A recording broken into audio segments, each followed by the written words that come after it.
The hallway smelled of industrial cleaner and the particular kind of silence that only exists after something has ended. Jasper Hargrove stood at the top of the dormitory steps with a cardboard tube under one arm and a duffel bag hanging from the other. The bag held everything he owned in the world: two changes of clothes, a paperback copy of Steinbeck's East of Eden with the spine cracked in three places from being read too many times, in too many different positions, on too many different beds, in too many different houses that were never quite his. A photograph he kept wrapped in a t-shirt so the glass wouldn't break, and $47 in cash, which was the precise distance between him and nothing. It was a Tuesday in late May. The campus looked the way it always did in the postcards the admissions office sent out. Every fall, wide green lawns, old brick buildings draped in ivy. Everything bathed in the kind of morning light that made even ordinary things look like they mattered. Commencement had been the day before. The ceremonies, the gowns, the handshakes, the photographs. He had attended all of it alone and left before the reception, walking back across the quad while the families were still clustered on the grass, taking pictures, the fathers in their good shirts, the mothers holding flowers, everyone arranged into the shapes that moments like this demanded. He had no one to arrange himself with. The campus was emptying fast now the morning after. He could see the last of them from where he stood. Families loading minivans with the focused efficiency of people who had done this before and knew the sequence. A father hauling a box spring down a fire escape, moving sideways on the narrow stairs, calling instructions down to someone below. A mother crying into her daughter's shoulder in the parking lot, while the daughter tried not to look embarrassed about it. The particular teenage embarrassment of being loved publicly that you only recognized later when it was gone, as something you would have given anything to have back. Jasper watched all of it from the top of the steps. He had been in the foster system since he was 10 years old. 12 years of other people's spare rooms and institutional rules and social workers who smelled like coffee and paperwork and always had too many cases and not enough hours. He had learned early to be quiet in ways that made people comfortable, to occupy space without seeming to claim it, to want things privately, so that disappointment arrived as a personal matter rather than a public one. College had been the first thing that was truly his, a full academic scholarship plus loans that he understood were going to follow him like a slow-moving storm for the next decade, accumulating interest with the patient indifference of systems that did not care about his circumstances. He had studied English literature because it was the only thing that had ever made him feel like the world had some underlying order to it. The idea that you could arrange words carefully enough to make someone feel less alone. That language, handled with sufficient attention, could bridge the distance between one human interior and another. He had loved it completely and without apology right up until this morning, when it had occurred to him with sudden clarity that a degree in English literature had not in fact solved the problem of where he was going to sleep tonight. The options were not impressive. There was a hostel in the city 40 minutes by bus that charged $32 a night. He had looked it up the week before when it had become clear that he needed a plan. He had done the math. He had exactly enough for one night and a sandwich, and after that, the math stopped working. He had 3 job applications pending: entry-level positions at a publishing house, a nonprofit communications office, and a company that made software and needed someone to write copy about it. None of them had responded. He had submitted his resume with the careful attention of someone who understood that a resume was a kind of argument, a made thing, and he had made it as well as he could. Still no responses. The world did not appear to be waiting for him. He sat down on the top step, set the cardboard tube beside him, put his forearms on his knees and looked out at the parking lot slowly emptying of people who had somewhere to be. His phone rang. The screen showed a Montana area code. He almost didn't answer. He had been getting a lot of calls lately about his student loans, automated voices full of carefully calibrated urgency, and he had gotten good at letting them go to voicemail and not thinking about them for as long as possible. But something about this one stopped him. The Montana area code. The fact that he knew absolutely no one in Montana. He had never been to Montana in any memory he could access. Montana was a word that meant something geographic and nothing personal. He answered, "Is this Jasper Hargrove?" The voice was dry and deliberate, each word placed with the care of a man who had spent decades in rooms where the wrong word cost something real. The voice of someone who diffused things for a living. Jasper said it was. "My name is Aldous Voss. I'm an attorney practicing out of Sterling County, Montana. I was legal counsel for your mother, Evelyn Hargrove." The parking lot below him went very quiet. Or maybe the world just kept moving and he stopped hearing it. The sound pulled back the way sound pulled back sometimes at altitude, everything present, but muffled as if the air had thickened. He said the words slowly, the way you tested ice before stepping onto it. "My mother." "Yes, I apologize for the timing. I've been attempting to reach you for several months." The university registrar was somewhat reluctant to provide contact information before your graduation was confirmed. A brief pause. "As of this morning, I understand it's confirmed." Jasper said nothing. He was looking at a cardinal that had landed on the brick wall across the courtyard, red as a wound against the gray stone. Perfectly still the way birds were still before they decided to move, holding all their potential motion in reserve. "There is a matter of her estate," Voss continued. "The terms of her will stipulated that certain assets be held in trust and transferred to you upon your 22nd birthday and completion of a 4-year degree. Both conditions have now been met." "She didn't have an estate," Jasper said. His voice came out flat, not unfriendly, just precise. He had learned early in life to be careful with hope, the way you were careful with a gas stove. You checked twice before you walked away from it, and you never assumed. "We lived in a 2-bedroom apartment. She worked at a plant nursery part-time. She painted things and sold them at fairs on weekends. We didn't have anything." "That's not entirely accurate," Voss said. And for the first time, the professional dryness in his voice cracked slightly, the way old wood cracked under unexpected weight, not breaking, just showing that it could feel pressure. "There is a property. It would be better to discuss this in person. Given that your housing situation has expired as of today, I imagine your schedule is flexible." I gave an address. It was not in the city. It was 4 hours away by bus in a town called Archer Falls that Jasper had never heard of, in a county he couldn't place on any map in his mind. Jasper sat on those steps for a long time after the call ended. The cardinal eventually flew away, the decision made, gone between one breath and the next. The parking lot finished emptying. A groundskeeper appeared with a leaf blower and began working his way systematically across the courtyard with the focused indifference of a man who had seen 1,000 graduation days and assigned each of them the same weight, which was none. The leaf blower's roar filled the space where the families had been. Jasper picked up his duffel bag and his cardboard tube and walked to the bus station. The walk took 25 minutes.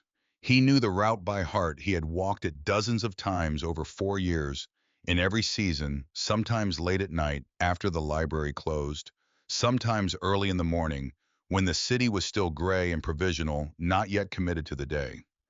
He had liked those morning walks best. The city before it decided what it was going to be. The possibility of it. He bought his ticket with $22. He sat in the plastic chair in the waiting area and ate the last of a package of crackers he found in the front pocket of his duffel and thought about his mother. What he remembered of her in the way you remembered things from before you were 10, which was impressionistic rather than precise. More feeling than fact, was a collection of sensory fragments that had survived the years because they had been laid down deep in the body rather than the mind. The smell of oil paint, and beneath it, the particular smell of her skin, something warm and slightly floral that he could no longer describe in words, but would have recognized anywhere in any room at any age. The sound of her humming while she worked, not songs exactly, just sound, tonal and rhythmic. The auditory equivalent of thinking out loud, the kind of sound that meant she was absorbed and content. The weight and warmth of her hand holding his on the walk to school in winter. The specific weight of it, the way her fingers wrapped around his smaller ones, with a grip that communicated something that was not quite words, but was better than words. He remembered her laughing at something on the radio and then trying to explain to him why it was funny and failing and laughing harder at the failure. He remembered her reading to him at night, lying beside him on his narrow bed, doing different voices for different characters with complete commitment and no self-consciousness. The witch and the prince and the narrator, all distinct, all fully inhabited, because she understood instinctively that the whole point was to be fully there or not there at all. He did not remember her being afraid. He had no memory of shadows. She had been 31 years old when the car went off the wet road on a November night. He had been The police officer who came to his school the next morning was younger than Jasper understood at the time, and he sat across from Jasper in the guidance counselor's office and used the words tragic and unexpected and loss. And Jasper had listened to the words and understood their meaning and felt the floor of everything shift beneath him in a way that it never fully shifted back. After that had come the state, the system, the succession of houses and social workers and school transfers, and the steady accumulation of the particular kind of competence that came from learning to navigate everything alone. He had told himself over those 12 years that he knew his mother, that the woman he remembered was whole and complete and sufficiently understood, that the fragment he had was enough to carry. The bus arrived. The ride was 4 hours and 20 minutes, which was long enough to think too much and not long enough to arrive at any resolution.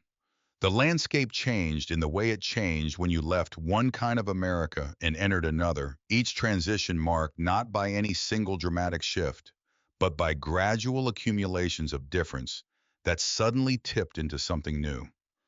The city fell away, first replaced by the dense, irregular suburbs that surrounded every American city, like a tide line of strip malls and storage facilities and fast food restaurants arranged in patterns of commercial logic that had nothing to do with the land they occupied. Then that fell away too, and there was highway and distance and sky, the kind of sky that appeared when there was nothing tall enough to interrupt it, and the distance had weight it pressed against the window glass with the insistence of something that wanted to be taken seriously. Jasper pressed his forehead against the glass and watched Montana arrive. He had been born here. He knew that fact the way he knew other administrative facts about himself, his social security number, his blood type, the dates of the various placements in the foster system. He knew it without it meaning anything, the way you knew the capital of a state you had never visited. Montana had been here when his mother had him, and she had moved away when he was very small, before the memories that stuck had formed. And after she died, the state had placed him with foster families in a different state entirely, as if the geography of his origin was already a closed matter. Now it was coming through the bus window in the form he had never known. The high plains opening to the east, the mountains rising to the west, the afternoon light falling at an angle that was different from any light he had experienced, more horizontal, more insistent, like it was trying to illuminate things from the side rather than from above, so that you could see their depth as well as their surface. I watched it and felt something he couldn't name that was adjacent to recognition without being recognition. The strangeness of a place that was yours by birth and unknown by experience. The particular loneliness of that. The bus stopped in 3 small towns before Archer Falls. At each stop, a few people got off and nobody got on, and the bus became progressively quieter, and the land outside progressively emptier.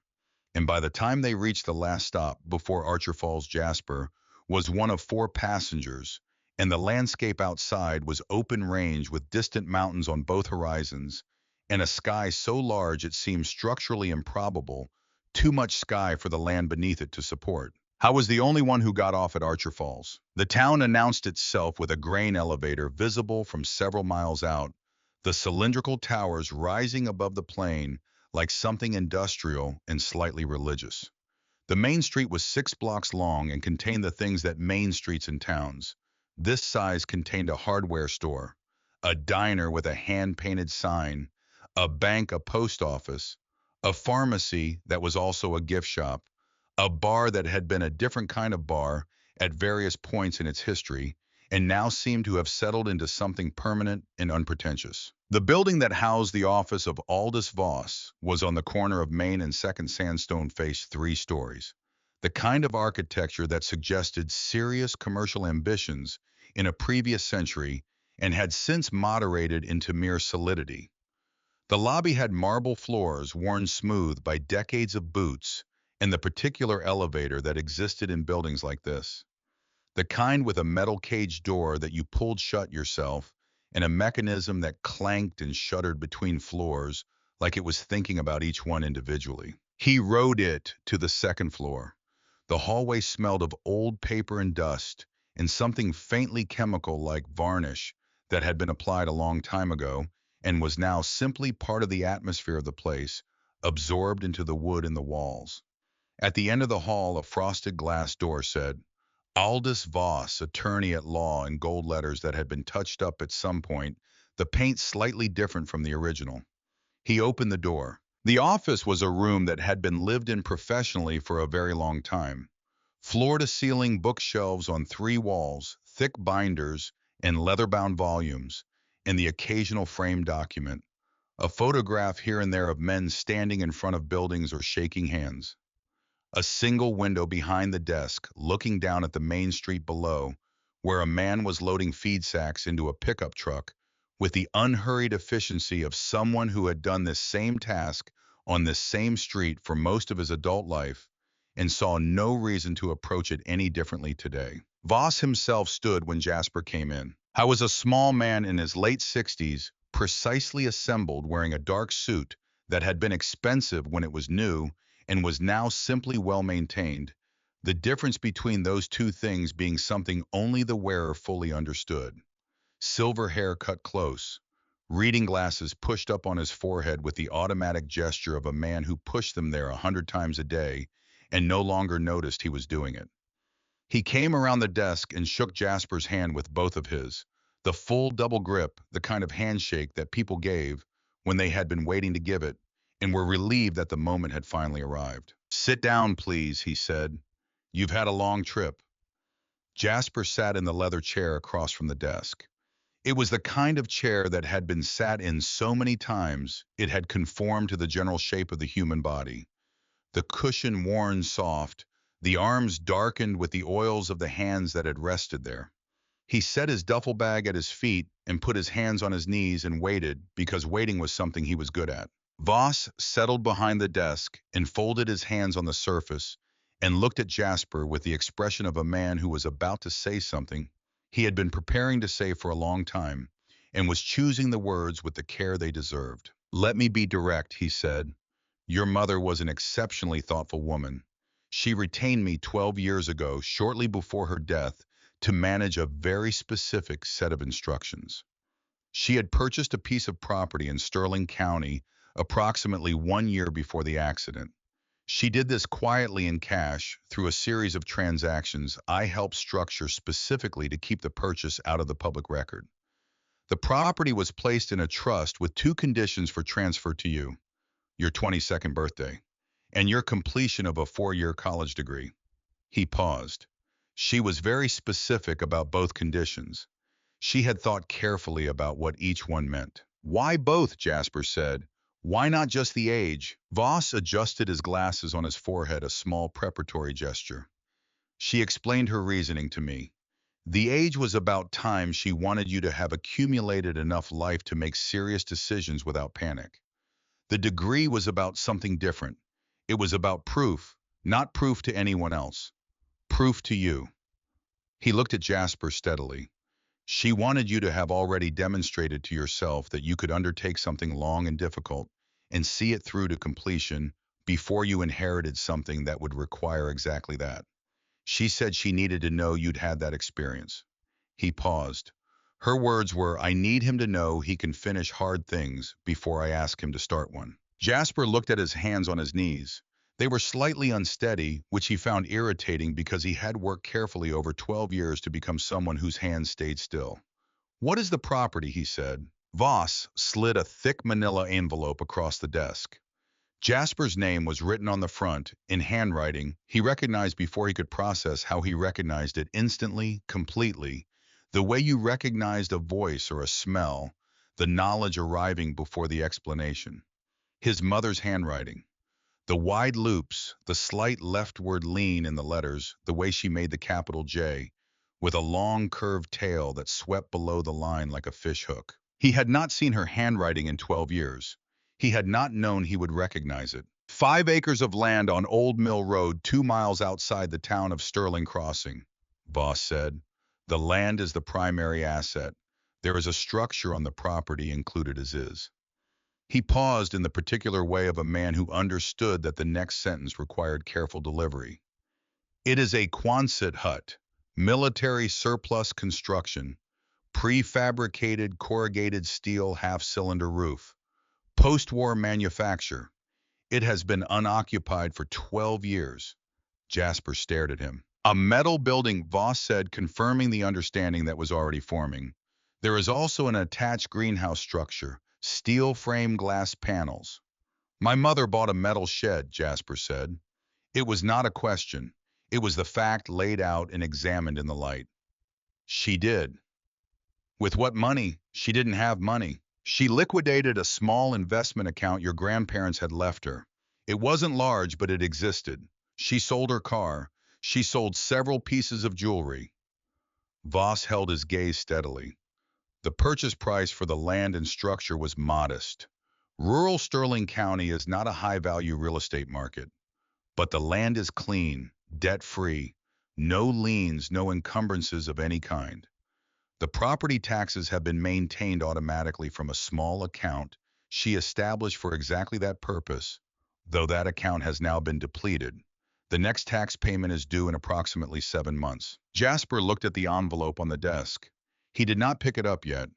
He was aware of the keys inside it, the hard angular shapes pressing through the paper, and something else. A folded document, maybe thin and flat. His name on the front in her hand with the fishhook J. There is one other thing I need to tell you, Voss said. His voice shifted register, slightly moving from information delivery into something more deliberate. In the past 8 months, I have received 5 separate inquiries regarding the Old Mill Road parcel from a company called Stone Ridge Holdings. They are a development corporation based out of Billings. They have expressed strong interest in purchasing the property. He met Jasper's eyes directly. 5 inquiries in 8 months. The first contact came approximately 2 weeks after you filed your graduation paperwork with the university registrar's office. Jasper went still in the specific way of someone whose attention had just become total. Your graduation filing is a matter of public academic record, Voss continued. The trust structure I used is recorded in the county files. Though it is somewhat obscure in its filing location, you would need to know what you were looking for. But the timing is notable. They knew this land was about to transfer from trust to private ownership. They moved almost immediately. He paused. There is a young clerk in the county records office who purchased a new truck this spring. I am not drawing conclusions. I am simply noting the facts as I understand them. The feed sack man below the window had finished his work and driven away. The main street was quiet now in the early afternoon. The particular quiet of a small town between its morning and evening activity, the hours when nothing was demanded of it. How much are they offering? Jasper said. Their most recent figure was $275,000. Cash purchase, 2-week close, no inspection contingencies, clean transaction, they said. The number settled into the room. It was enormous in the context of his life. Enormous in the way that numbers are enormous when you have lived for years in careful relationship with small amounts.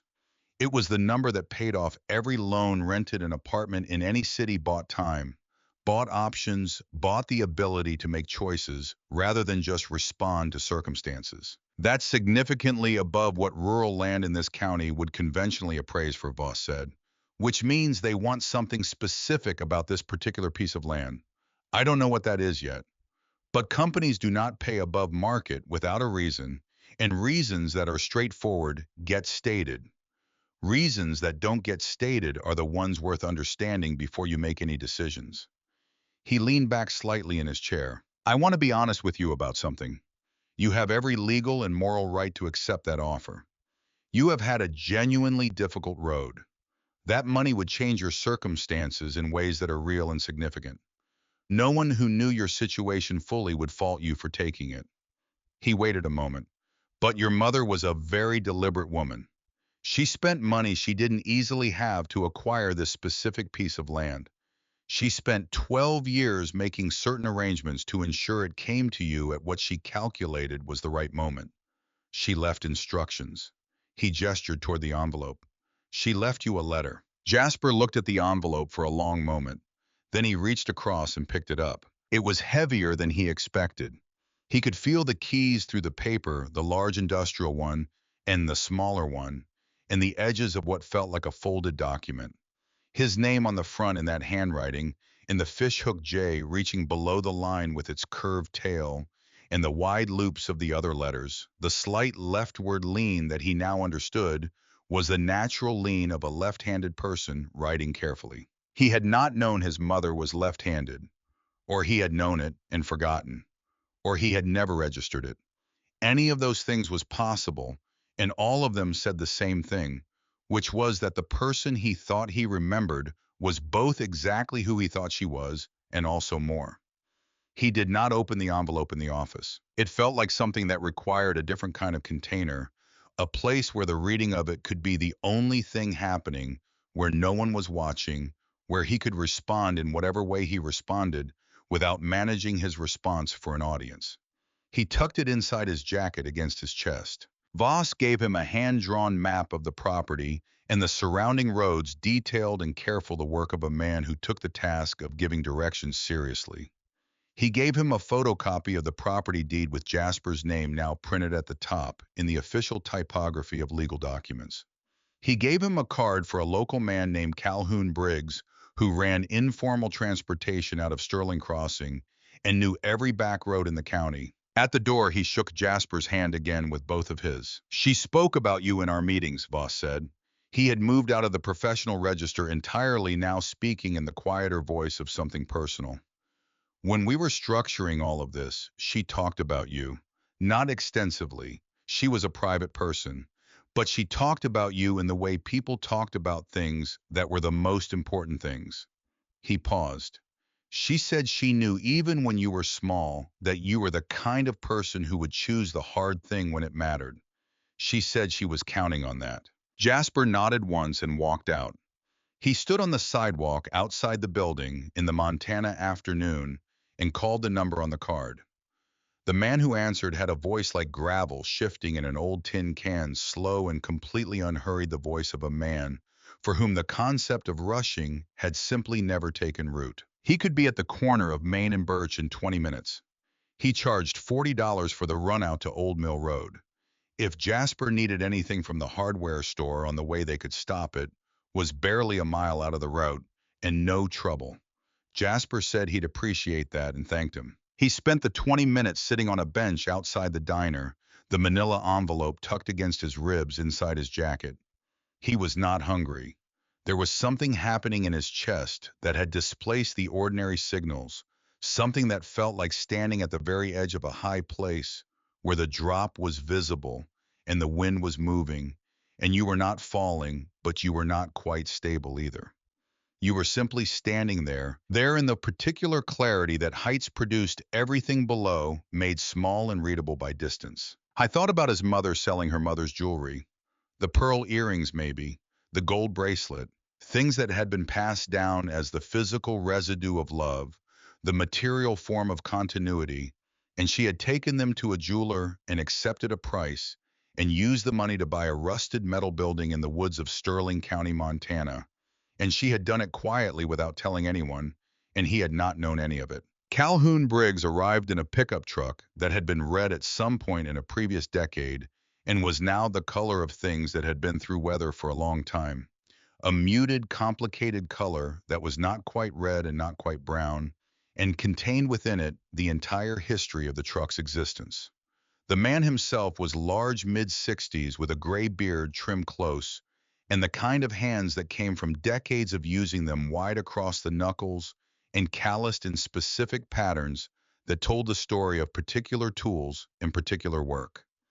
He looked at Jasper with the open, unhurried curiosity of someone who lived in a place where new faces were genuinely unusual and therefore worth examining properly. "You're the one going out to the hemlock plot," he said.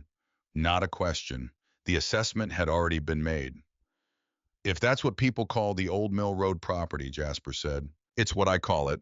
There's a stand of old-growth hemlocks at the back of the land, been there longer than anyone around here can say." He picked up Jasper's duffel bag and threw it into the truck bed without being asked, which was the kind of thing people did in places where helping each other was simply what you did rather than a demonstration of anything. "Place has been empty the whole time I've been in this county. Figured it'd just rot back into the ground eventually." "I'm hoping to change that," Jasper said.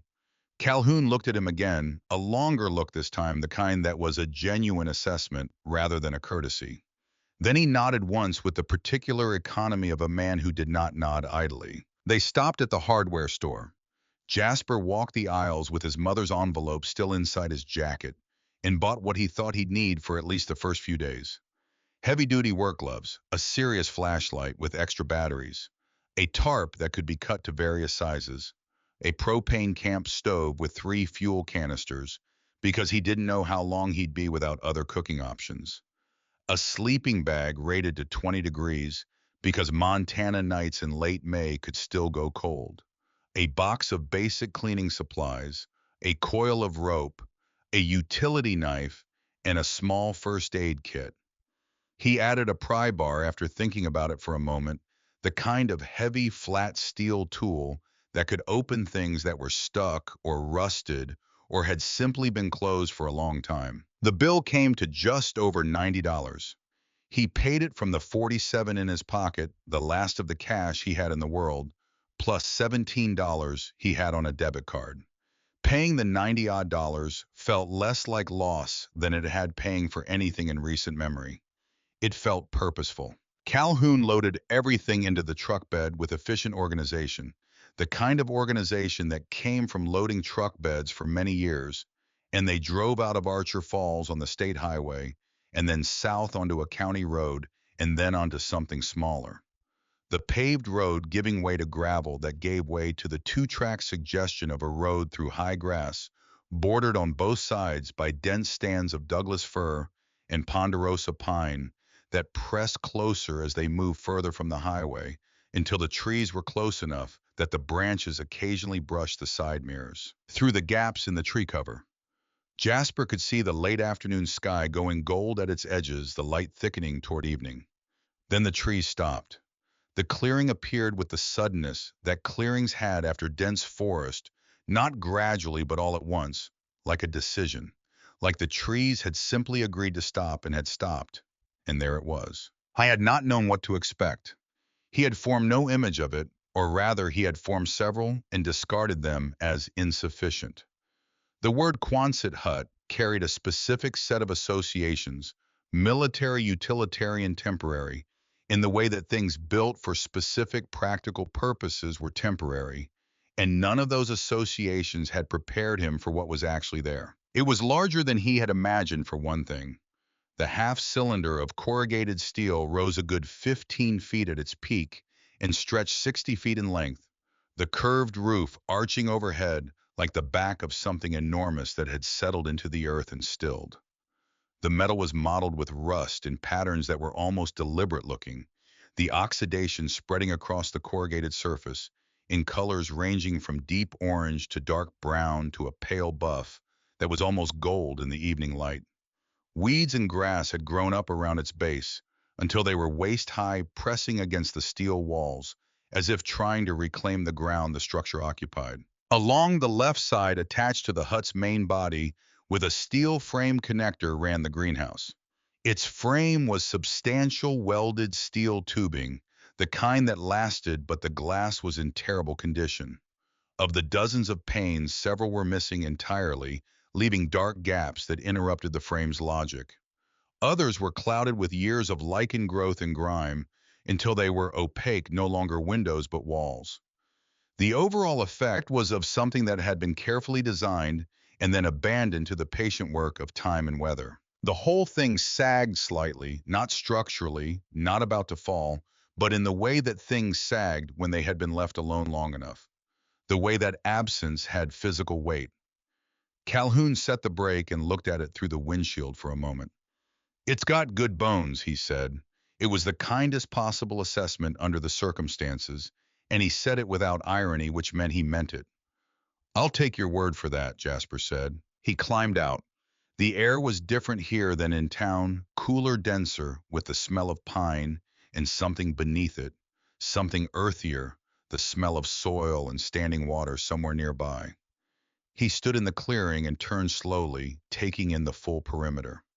The property was bounded on the visible sides by stone posts sunk into the ground at intervals, gray and lichen-covered, tilted by frost heave in some places, but none of them missing.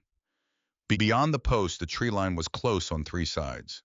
The fourth side, the back, he couldn't see from here. Calhoun had unloaded all the hardware supplies from the truck bed and stacked them neatly by the hut's main door, which was a large sliding slab of steel painted red at some point, and now peeling in long curling strips. He did this without being asked, with the matter-of-fact efficiency of someone who helped because helping was simply what you did when someone needed it. My number's in your phone, he said, getting back into the truck. You need a ride into town, call before 8 in the morning or after 5 in the afternoon. Those are my available hours. He looked at Jasper one more time from the window, the assessing look. You need anything tonight, I can bring something out. I'm good, Jasper said. Thank you. Calhoun nodded and drove back down the two-track road and into the trees, the truck disappearing in stages, the sound of the engine fading until there was nothing. And then there was just the clearing and the hut, and the wind moving through the high grass, and the first crickets beginning somewhere in the tree line, and the particular silence of a place that had been waiting a long time for someone to arrive. Jasper stood in front of the door. I took the keys from the envelope. He had taken them out and looked at them on the bus, turning them over in his hands without opening anything, just examining them. The large industrial one, heavy, the kind designed for heavy locks. The smaller one, the size of a house key or a diary key, the blade slightly different from the first, a minor variation that he had noted and then not thought about further. And he looked again now, a third key, very slightly different from the second, almost identical, but not quite a minor variation in the profile of the blade. Three keys. He had assumed two. He had not looked carefully enough the first time. He fit the large key into the padlock on the door. It resisted. The rust in the mechanism was substantial, 12 years of it, and he had to work the key back and forth, applying gradual pressure, feeling the cylinders resist and then yield in increments. The lock was old, but it was a good lock, the kind that had been made to last, and even after 12 years without use, it held its structure. After 2 minutes of careful work, it yielded. The mechanism turned. The lock snapped open with a sound like a small caliber shot. He put his shoulder to the door. The track was thick with rust and compacted dirt, and the door moved only under serious pressure, grinding and scraping, protesting each inch. He worked it open a foot, then 2 feet, then enough to slip through sideways, and he did. The air inside was cold in the way that only sealed metal spaces were cold. Not the cold of outdoors, which moved, which changed, which had weather in it, but the cold of something that had been closed for a long time, still air that had used up its vitality and was waiting. It smelled of dust and damp concrete and the faint evidence of mice. And beneath all of that, something else fainter, a trace of something he could not immediately name. He raised the flashlight. The beam swept across the interior and found nothing. The curved, corrugated walls arched up into shadow overhead, the ribs of the structure visible in the flashlight's angle, creating patterns of light and dark that moved as he moved. The floor was bare concrete, cracked in places, stained with old watermarks, and what might have been motor oil at some earlier point in the building's history. The space was enormous, in the way that enclosed empty spaces were enormous, not measured in feet, but in the particular weight of vacancy, the presence of absence. He stood in the middle of the concrete floor and listened. The wind outside moved across the curved roof, creating a low resonant sound, a vibration more than a noise, like something breathing at a frequency just below what you could fully hear. He had read that about Quonset huts, that the curved metal acted as a resonating chamber that the wind sound inside them was unlike the wind sound in any other kind of building, that people either found it deeply unsettling or over time found it a kind of company. I was standing there in the middle of the empty dark, listening to the roof breathe, when the flashlight beam sweeping slowly from left to right caught something in the far corner. A shape against the wall. Something that was not concrete and not shadow. He crossed the floor, his footsteps echoing in the curved vault, each bootfall returning to him from the walls and ceiling, so that he sounded like several people walking a small crowd of himself moving through the dark. It was a metal footlocker.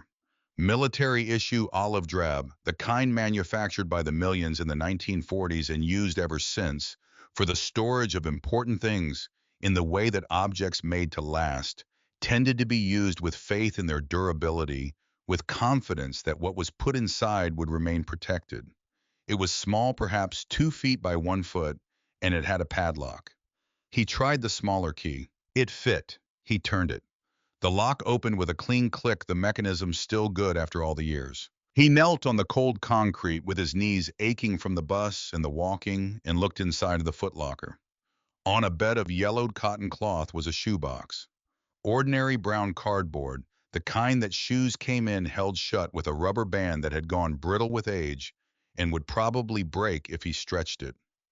On top of the shoebox was an envelope, his name on the front in his mother's handwriting.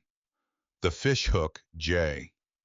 He sat cross-legged on the concrete floor and opened the letter. There were 4 pages cream-colored paper covered on both sides in the handwriting he had recognized across a lawyer's desk. He angled the flashlight and began to read. My dearest Jasper, if you are reading this, it means 2 things.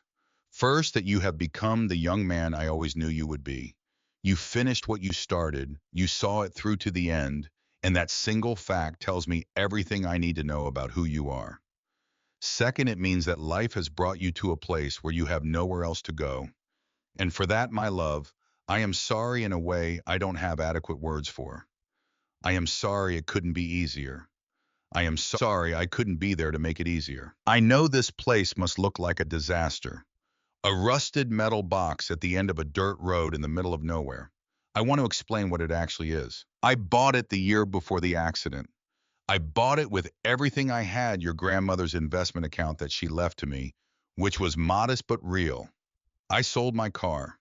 I sold her pearl earrings and the gold bracelet she wore every day, and the cameo brooch she kept in the velvet box on her dresser. I did all of it quietly without telling anyone, and I need to explain why. When you were very small, Jasper, before you were born, even I made serious mistakes. I was young and frightened, and I borrowed money from people who did not operate within the systems that forgive debts. I thought I had escaped that entirely. I thought I had built something clean and new with you, a life that had no connection to what came before. But fear has a long memory, and so do the people who deal in it. There were reminders from time to time that they had not forgotten. Not constant, not overwhelming, but present. A shadow that moved at the edge of things. I realized that if something happened to me, and I knew in the way you knew things that you didn't want to know that something might, I needed to have prepared a place for you. A place that no one could trace, that no one knew about, that existed outside the systems, that could be accessed by people with bad intentions. So I found the ugliest, most forgotten piece of property in Sterling County, Montana. I built it to look like nothing, because nothing is what keeps you safe. He stopped reading. He pressed the back of his hand against his mouth and held it there. The flashlight made a circle of yellow light on the concrete between his knees. Outside, the wind moved across the roof in slow waves. He breathed deliberately for a moment in and out, and then he kept reading. The greenhouse was always the key. I grew up on a small farm in eastern Oregon.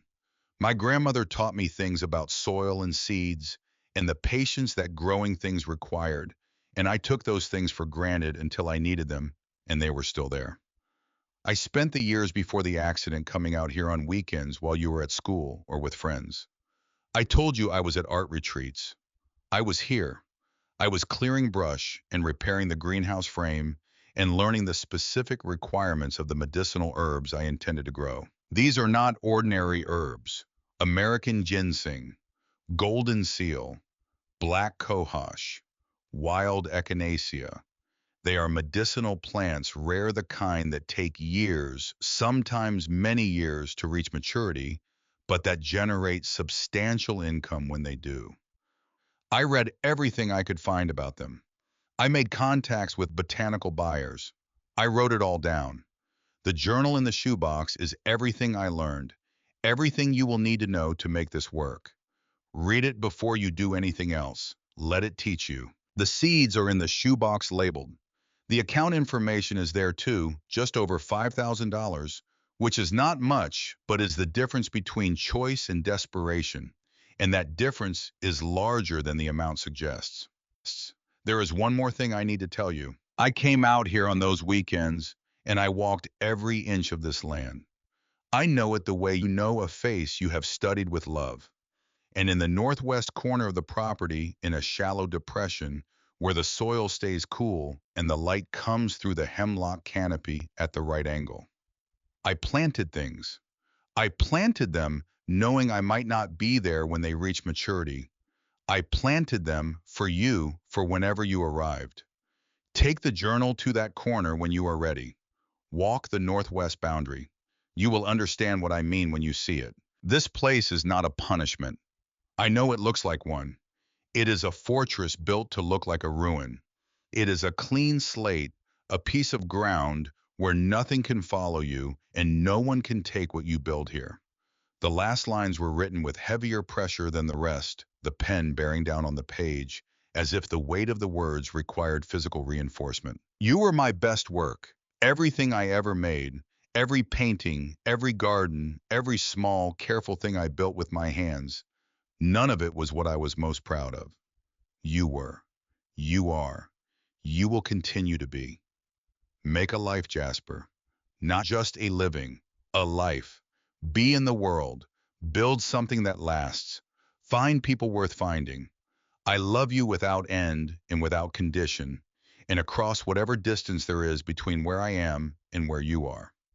Mom. He sat with the letter in the dark for a long time. He did not try to contain what he felt. There was no audience and no need for containment, and the grief was old enough and complex enough that it had its own structure, by now its own architecture. And what moved through him was not simple sadness, but something larger and more compound grief, for the boy who had lost her grief, for the young woman who had been afraid for years and had not said so. Grief for the Saturday mornings she had spent here, clearing brush and learning soil.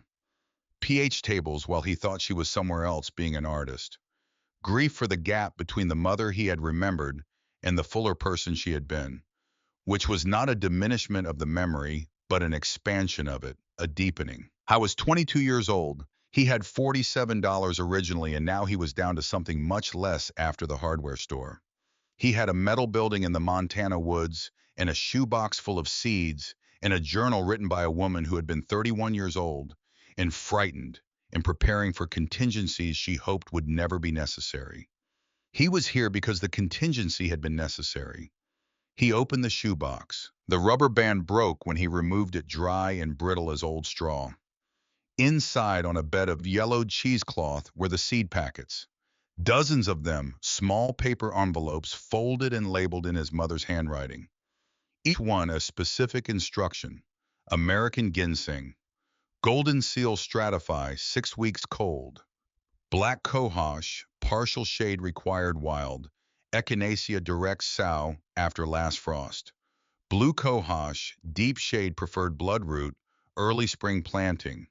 He did not know all of these plants by name, but he recognized the intent in the precision of the labeling. This was not casual. This was a system. The system of someone who had thought about failure modes and built redundancies against them. Beneath the seed packets was the journal.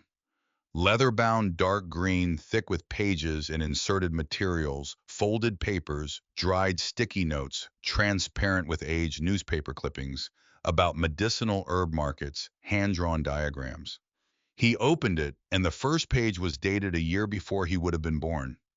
No, not that far back, he calculated, dated about 14 years ago. roughly a year after she would have bought the property. The handwriting in the journal was denser and smaller than in the letter, the handwriting of someone writing for reference rather than for communication. Shorthand in places abbreviations that he would learn the meaning of as he read more. Soil pH levels with columns of numbers, germination windows listed by species, shade percentage requirements, a hand-drawn drainage map of the property showing where the water ran after rain, where it pooled, where it moved quickly, the topography understood from direct observation over multiple seasons. She had been out here in rain. She had been out here watching where the water went. Tucked inside the back cover of the journal was a bank statement. $5, 112.42. And beneath the statement, folded separately, a piece of heavier paper. He unfolded it carefully. A hand-drawn map of the property. His mother's work detailed and to scale the lines made with a fine pen and a careful hand. The Quonset hut was marked with a small rectangle.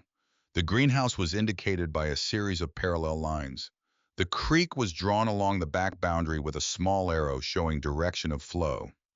The hemlock stand was marked with stylized tree symbols. And in the northwest corner of the property, a circle drawn twice in red ink that had kept its color across all the years. And inside the circle, one word, look. His phone rang. The sound was startling in the silence of the metal building, the ordinary digital tone enormous in the resonant space. He looked at the screen. Unknown number, local area code. He answered. Mr. Hargrove. The voice was smooth and precisely modulated the voice of someone who had developed ease as a professional tool. My name is Prescott Langley. I represent Stone Ridge Holdings. I believe Mr. Voss may have mentioned us. Jasper said nothing. He looked at the map in his hand at the red circle in the northwest corner. I understand you've taken possession of the old Mill Road property as of today. I wanted to reach out personally, no intermediaries, and make sure you're aware that our offer stands. $275,000. Cash, closing within 14 business days. No inspection contingencies, no complications. A brief pause calibrated to suggest generosity. That's a significant amount of money for someone at the beginning of their life. I'm aware it is, Jasper said. You'll want time to think about it. Discuss it with whoever you need to. I understand that completely. The voice was still easy, still smooth, but underneath the ease, there was something precise and patient. The quality of someone accustomed to waiting for people to arrive at conclusions that had already been prepared for them. I simply want you to know we're serious. This isn't a casual inquiry. We have strong interest in this specific parcel. What kind of interest? Jasper said. A half beat of silence, very small. Commercial development. The region has significant growth potential. We're assembling several parcels in the county to create a unified development project. Is that right? Jasper said. It is. Take your time. Think carefully. Another pause, and then something showed briefly through the polish. Something that was not quite a threat, but shared a neighborhood with one. The land isn't going anywhere, Mr. Hargrove, but neither are we. The call ended. Jasper sat in the dark of the empty metal building with his mother's letter in one hand and her map in the other. The red circle in the northwest corner. The word look. Outside, the Montana night was arriving fully, now the last of the evening light gone, and through the gap in the sliding door the stars were appearing.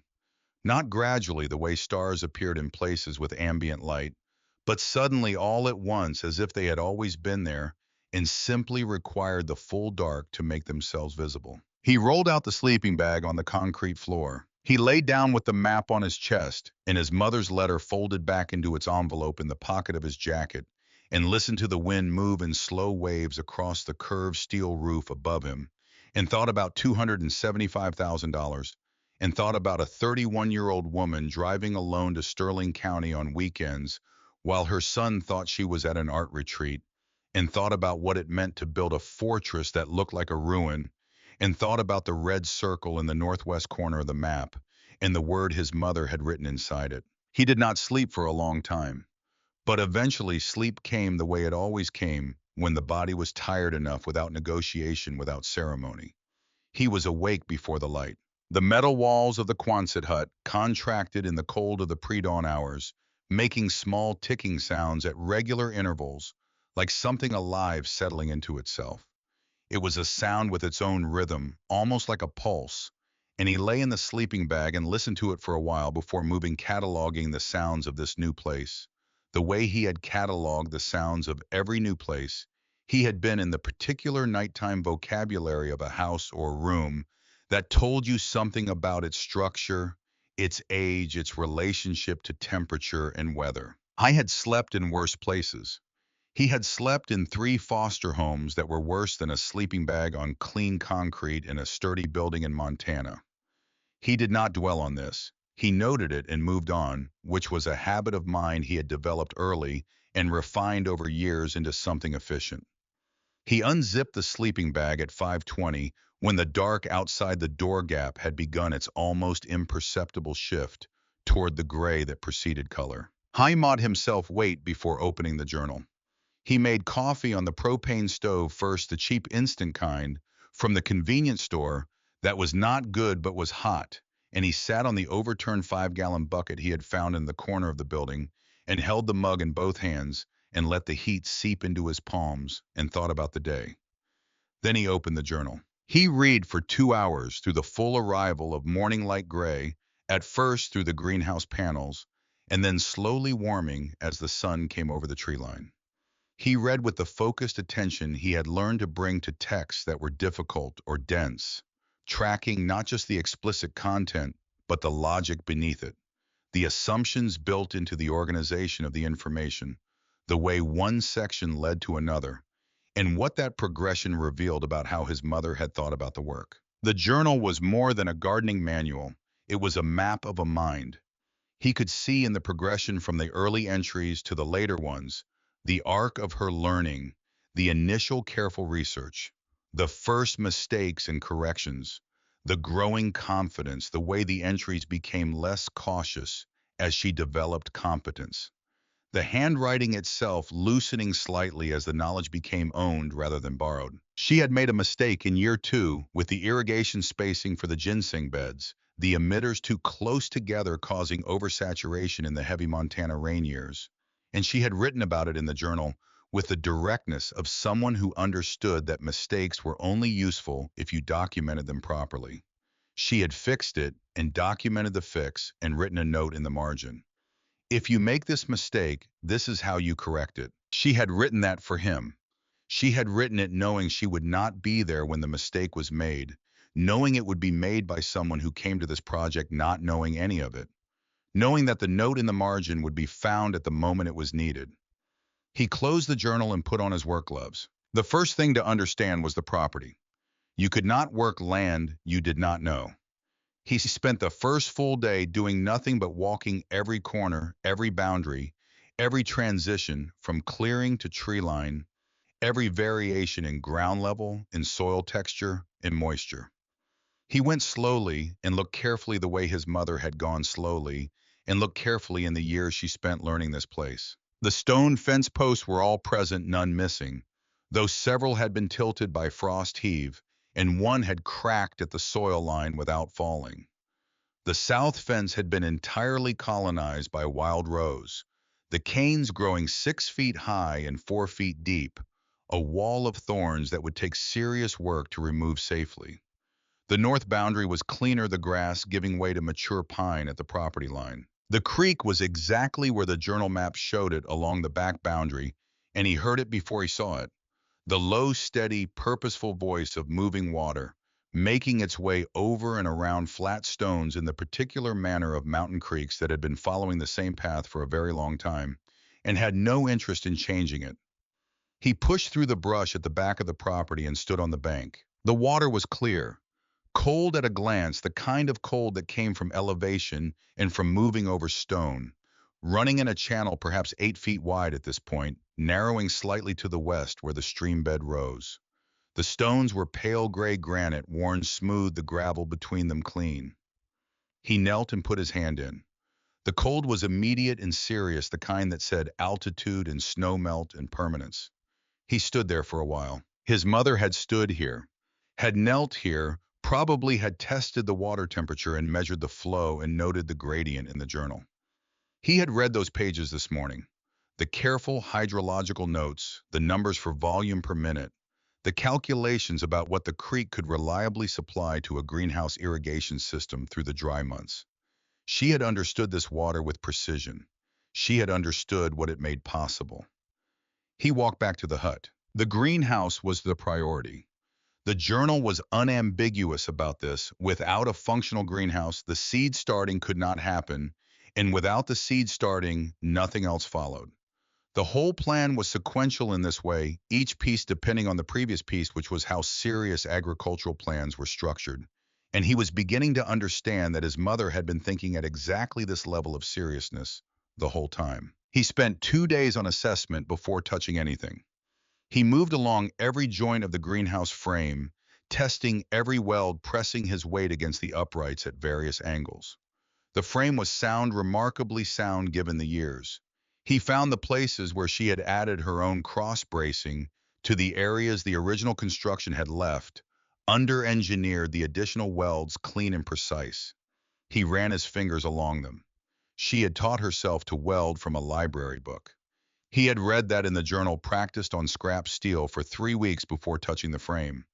First attempt failed, second attempt held, third attempt was what I wanted. 3 attempts. She had been 31 years old and had driven 4 hours from where they lived and had practiced welding on scrap steel until she got it right, and then welded the greenhouse frame her son would repair 12 years later. The glass was the immediate problem.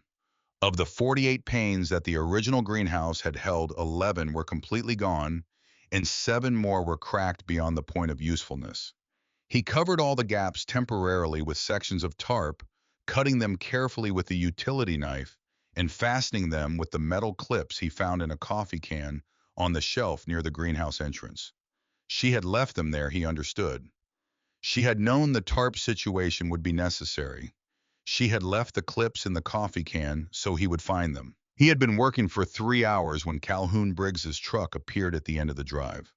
The man climbed out with 2 paper cups of coffee and walked across the clearing without hurry, scanning the hut and the greenhouse, with a look that was professional in its attention to detail. The look of someone who had been around enough buildings to read them the way other people read text. Frame looks better than I expected, he said, handing one of the cups to Jasper. It held up well. The original construction was decent, and my mother added to it. Calhoun looked at him. Your mother put work into this place. She did, for a couple of years apparently, weekends. I drove her out here, Calhoun said. He said it simply without preamble, the way you said a fact that was just a fact. A few times over a couple of years. Didn't know who she was relative to me. Then she was just a woman from out of state who needed transportation to a property on Old Mill Road. Small woman. Had paint on her hands most of the time, like she'd washed them, but not quite gotten it all out. He sipped his coffee. She worked like she meant it. Showed up in ordinary clothes and worked from morning until she had to head back. She grew up on a farm, Jasper said. That explains it, Calhoun said. He looked out toward the tree line for a moment. She asked me once about the county, what the land was like, what kind of people lived out here, whether folks generally minded their own business. He paused. I told her yes, as a rule. This far out, people tend to stay in their own affairs. He looked back at Jasper. Still mostly true, but I want you to know that there are people in this county who have been paying close attention to this property. That's not a thing I'd normally say to a stranger. I'm saying it because your mother was someone I respected without knowing her well, and because I've been watching what you've started here, and I think you deserve to know what you're walking into. Stone Ridge Holdings, Jasper said. Calhoun was not surprised. Man named Langley came around the county about 6 months back. The kind of man who wore city clothes out here and didn't change them, which told you something about how he thought of the place. Letting people know that a company was interested in the Old Mill Road land, that there might be development money coming to the area, that anyone with relevant information about the property status might find the company appreciative. He said the word appreciative carefully, as if handling something that smelled off. County Records Office has a young clerk who came into work this past fall driving a truck that was significantly above his pay grade. I'm just noting facts. I'm not in the business of conclusions. He set the coffee cup on the mirror of the truck. Sawmill on Route 9 sells cedar shorts, cheap ends from the milling process, good for planting beds. Tell them Calhoun sent you, they'll treat you right. He looked at the work that had already accumulated in the clearing. The perimeter walked and assessed the greenhouse tarped, and beginning to show the logic of what it would become. Something shifted in his expression, something held back with the care of a man for whom approval was not given lightly and therefore not given cheaply. Not bad for a couple of days, he said. I got back in the truck and drove away. The rhythm of the work established itself over the following days, with the organic inevitability of routines that were built around real necessity rather than preference. He woke before light because the light woke him. The Quonset hut had no curtains, and the dawn came through the gap in the door at a low angle that was impossible to sleep through. He made coffee on the propane stove and opened the journal and read the next section of his mother's instructions for an hour before touching anything, understanding the theory before attempting the practice. Then he worked until the light failed. I was not a carpenter, but he was capable and methodical, and he had the journal. He ordered the cedar lumber from the sawmill on Route 9. Calhoun picked it up in his truck and delivered it without being asked, which was the kind of thing Calhoun did. Small services performed without ceremony or expectation. He built the planting beds according to his mother's specifications, 4 feet wide and 18 inches deep, constructed so that each bed's soil composition could be controlled independently, which mattered because the different species had different requirements, and the journal was explicit about not cutting corners on this. And he made a mistake on the third bed. He cut the sideboards at the wrong angle at the corners, the kind of error that seemed small and revealed itself to be larger as the structure went together wrong. He pulled it apart and started again, which cost him half a day. In the journal in the margins of the section about greenhouse construction, his mother had written, "Every mistake you make out here costs you time you can't get back. Make the mistakes early when the cost is only time. Later, the cost of mistakes will be plants." I thought about that while he rebuilt the corner joints. He thought about her writing it, the specific intention of it, the way she had been advising him on something she knew he would do before he did it. The irrigation system took 4 days and multiple trips to the hardware store in town. He was following the journal's diagrams, which were precise and detailed, and had been drawn by someone who had installed the system herself, at least partly as a prototype, and knew exactly where the prototype's weaknesses were. He made the mistake she had warned against with the emitter spacing, found himself on the third day looking at the layout he'd installed and feeling something was wrong, and then opening the journal to the page with the margin note, "If the spacing looks even, it's wrong. The east end of each bed runs wetter than the west. Compensate." He spent an afternoon adjusting. When the system was right, he opened the valve for the first time and water moved through the lines from the solar pump he had positioned at the creek bank, moved silently and invisibly through the buried pipe, and then appeared at the emitters in a pattern of small, steady drips across the surface of the first bed. He stood there and watched the water appear and felt something that was not quite joy, but was in the neighborhood of it, the satisfaction of a system working as designed, of something abstract made physical and functional. He had started the ginseng seeds in germination trays in the warmest corner of the hut, under the grow light he had ordered online, the light on a timer his mother had specified in the journal. Willa Finch at the Sterling Crossing Library had helped him locate 3 books on medicinal herb cultivation and one on small farm business planning, which she had ordered from the regional library network, and had waiting for him on the counter when he came in, a sticky note with his name on it, in her precise librarian's hand. She was a small, quiet woman in her 50s who ran a rural library with the focused seriousness of someone who understood that the library was not a supplement to the community, but one of its load-bearing walls. She did not ask questions about what he was doing. She simply found what he needed and had it ready. He nodded his thanks. She nodded back. That was the full extent of it, and it was sufficient.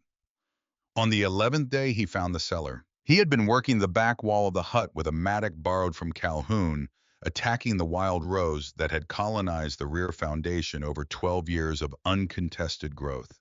The canes were formidable. The wild rose of the northern Rockies was not the ornamental variety. It was something older and more serious with thorns that meant business and root systems that had been establishing themselves for years. He had been at it since early morning, cutting and prying and pulling, his arms streaked with the thin red lines of thorn work, even through the heavy gloves. I was working low, cutting at the root crown of a particularly large cluster that had anchored itself against the foundation wall, when the mattock head struck something that made a sound entirely unlike stone or soil. He stopped. He hit it again, carefully, in the same spot, the same flat metallic resonance hollow beneath. He set the mattock down and began clearing with his hands, pulling the cut material away from the foundation, scraping at the accumulated soil with his fingers. 12 years of organic material came away in layers, the seasons compacted into strata, dead leaves and root systems, and packed earth. And beneath it, he found an edge. Metal, flat, flush with the concrete foundation. He traced it with his fingertips, following the perimeter of a rectangle roughly 4 feet by 3. A handle recessed into the metal surface, designed to sit below the surrounding level so that nothing would catch on it. He sat back on his heels and looked at it for a long moment. He thought about the third key on the keyring. The one he had noticed was slightly different from the second key, the one he had not yet tried in anything. He got the pry bar from the toolkit Calhoun had left in the truck bed. He worked the flat end into the seam around the door's edge, moving around the full perimeter, breaking the seal that 12 years of oxidation and compressed organic material had made. It was not a lock that was keeping this door shut. It was time itself, the patient adhesion of rust and soil and the weight of what had grown over it. He worked the pry bar around once, twice, 3 times each pass, loosening the seal further, and on the third full circuit, with the bar wedged into the corner and his full weight bearing down, the door gasped open. Cold air moved upward. Not the stale cold of a sealed space, but something active, earthy, the cold of underground, the smell of mineral soil and old wood, and the particular scent of a space that had been kept dry and sealed for a long time. He held the flashlight over the opening. Wooden steps led down into a concrete-lined room. Solid steps, treated wood, the kind that lasted. The room below was roughly 10 feet square, the flashlight beam revealing it in sections as he moved it. One wall of empty wooden shelves. Shelves, rough-cut pine on metal brackets, built for the storage of vegetables and preserves, clean and bone-dry. She had sealed this room carefully against moisture. The other wall held something different, 2 large plastic storage containers, the hard industrial kind, with latching lids, and beside them, against the far corner, a second footlocker. Larger than the first, same olive drab paint. I went down the steps. The ceiling was low, just enough to stand upright. The room had the focused quiet of underground spaces. No wind, no ambient sound from the world above, just the small sounds of his own movement and breathing. The flashlight threw stark shadows that moved when he moved. He went to the footlocker. The third key fit. He turned it. The lock opened. The smell that came up from inside was dry and faintly sweet. The smell of sealed paper and cedar, the smell of things preserved with intention. Inside, laid flat and organized with the same systematic care that characterized everything else he had found here, were bundles of cash, sealed in vacuum bags, the kind used for food storage, each bundle organized by denomination and held with rubber bands. 20s, 50s, hundreds. He did not count it immediately. He could see enough to understand what it was, not a fortune, not in any absolute sense, but serious money, accumulated money, the product of years of careful accumulation. On top of the bundles was an envelope. His name, the Fishhook J. He sat on the bottom step with his back against the earthen wall, and the flashlight propped on the shelf beside him, and opened the second letter. My clever, hard-working way, it began. If you are reading this, it means you found it. And if you found it, it means you stayed. It means you cleared the thorns and dug down to what was underneath. That is not a small thing. That is everything. That was the only test there ever was. He read the rest of it slowly, taking in each paragraph fully before moving to the next. She told him where the money came from every painting sold over 10 years, half for living and half for this. The nursery job 6 days a week for 3 years. The Friday and Saturday night waitressing while he was in middle school and thought she was at a community art class. The sale of her grandmother's remaining jewelry, the pieces she had not yet sold, including the cameo brooch she had always meant to give him someday. There was nothing dirty in it, she wrote, not a dollar. It was clean money. It was love made into something practical. It should be enough, she wrote, to repair the greenhouse properly, to buy what the journal called for, to live simply for 2 years while you build something. It is seed money in both senses. But the money is not the most important thing in this room, Jasper. The most important thing is the choice you made that put you in this room. You came here. You stayed. You worked. You dug through 12 years of thorns because there was something on the other side worth finding. That was not luck. That was not circumstance. That was you. The world will offer you easier paths. There will always be someone with a checkbook and a clean solution promising to make the complicated things simple. Do not confuse their convenience with your interest. Real security does not come from a check.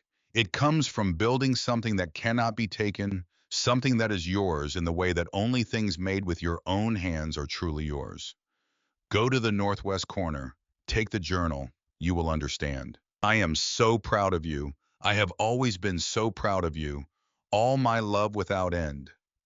Mom. He sat in the underground room for a long time. No wind reached this far down. No sound from the property above. Just the cold mineral silence. Silence and the beam of the flashlight and the weight of what he was holding. He counted the money. I did it methodically, the way you did things that needed to be done. Exactly right. Slowly, bundle by bundle, stacking the bills by denomination on the concrete floor, double-checking his counts. When he had the final number, he sat with it for a moment. It was more than he had let himself estimate while counting. Not a fortune, but enough, exactly, precisely, calculatedly enough. Enough to fix the greenhouse properly, to buy the irrigation supplies, to purchase the growing medium and the inoculant and the tools the journal specified, to live without income for 2 years, while the slow-growing plants did what slow-growing plants did. She had known the number. She had built to it deliberately over 10 years. He put the money back and locked the footlocker and opened the 2 storage containers. The first held tools, a hand trowel and soil pH testing kit, still in its original packaging, a moisture meter, seed, starting trays, grow light equipment, the instruction manual for the irrigation pump model. She had specified a coil of drip irrigation tubing.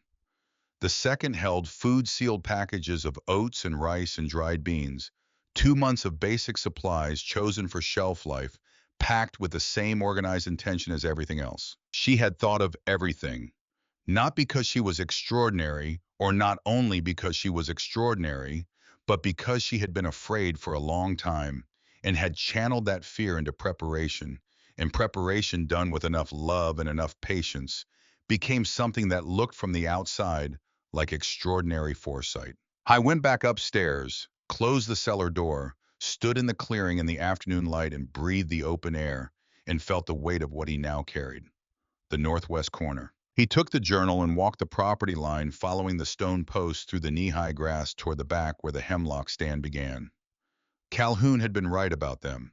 They were old and large, their lower branches spreading wide and low, filtering the afternoon light through multiple layers of canopy until it arrived at the forest floor, soft and diffuse and green, the particular light of old trees. He found it at the edge of the stand in the shallow depression, where the soil was darker and cooler than the surrounding ground. It had not been tended in 12 years. No one had watered it or weeded it or cleared the competing vegetation that had grown up around it. And yet it was there. The American ginseng had taken hold in the depression and spread a dense population of the distinctive plants with their characteristic 3-leaflet leaves, some of them displaying the small red berry clusters that indicated maturity. He knelt at the edge and looked at them and opened the journal to the page where his mother had described planting this area, the specific depth and spacing, and the mycorrhizal inoculant she had used, and he looked from the page to the plants and back again. She had planted these 12 years ago, 2 years before she died. The plants he was looking at were 12 years old. American ginseng reached commercial maturity at 5 to 7 years. What he was looking at had been growing for nearly twice that. He stayed on his knees in the soft hemlock light and thought about a woman who had knelt in the same spot and pressed seeds into the same soil, knowing she might not live to see them become what he was looking at. The faith required for that, the love inside the faith, the long patience of planting something for someone who did not yet know it was being planted, who would not arrive for years, who would find it waiting when they did. He heard the truck before he saw it. Not Calhoun's truck. The engine note was different, heavier, smoother, the sound of something newer and better maintained. He came back through the tree line and crossed the clearing and saw a black SUV parked beside the hut, with the engine still running, two men standing outside it.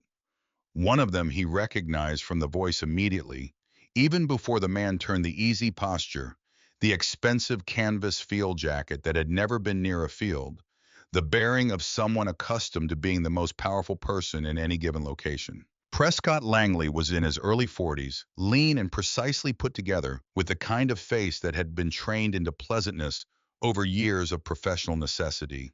The second man held a professional-grade rangefinder and a tablet, the equipment of measurement. The second man was measuring the distance from the hut to the creek. Jasper walked across the clearing at a steady pace. Langley saw him coming and smiled, the practiced smile of someone for whom smiling was a professional skill.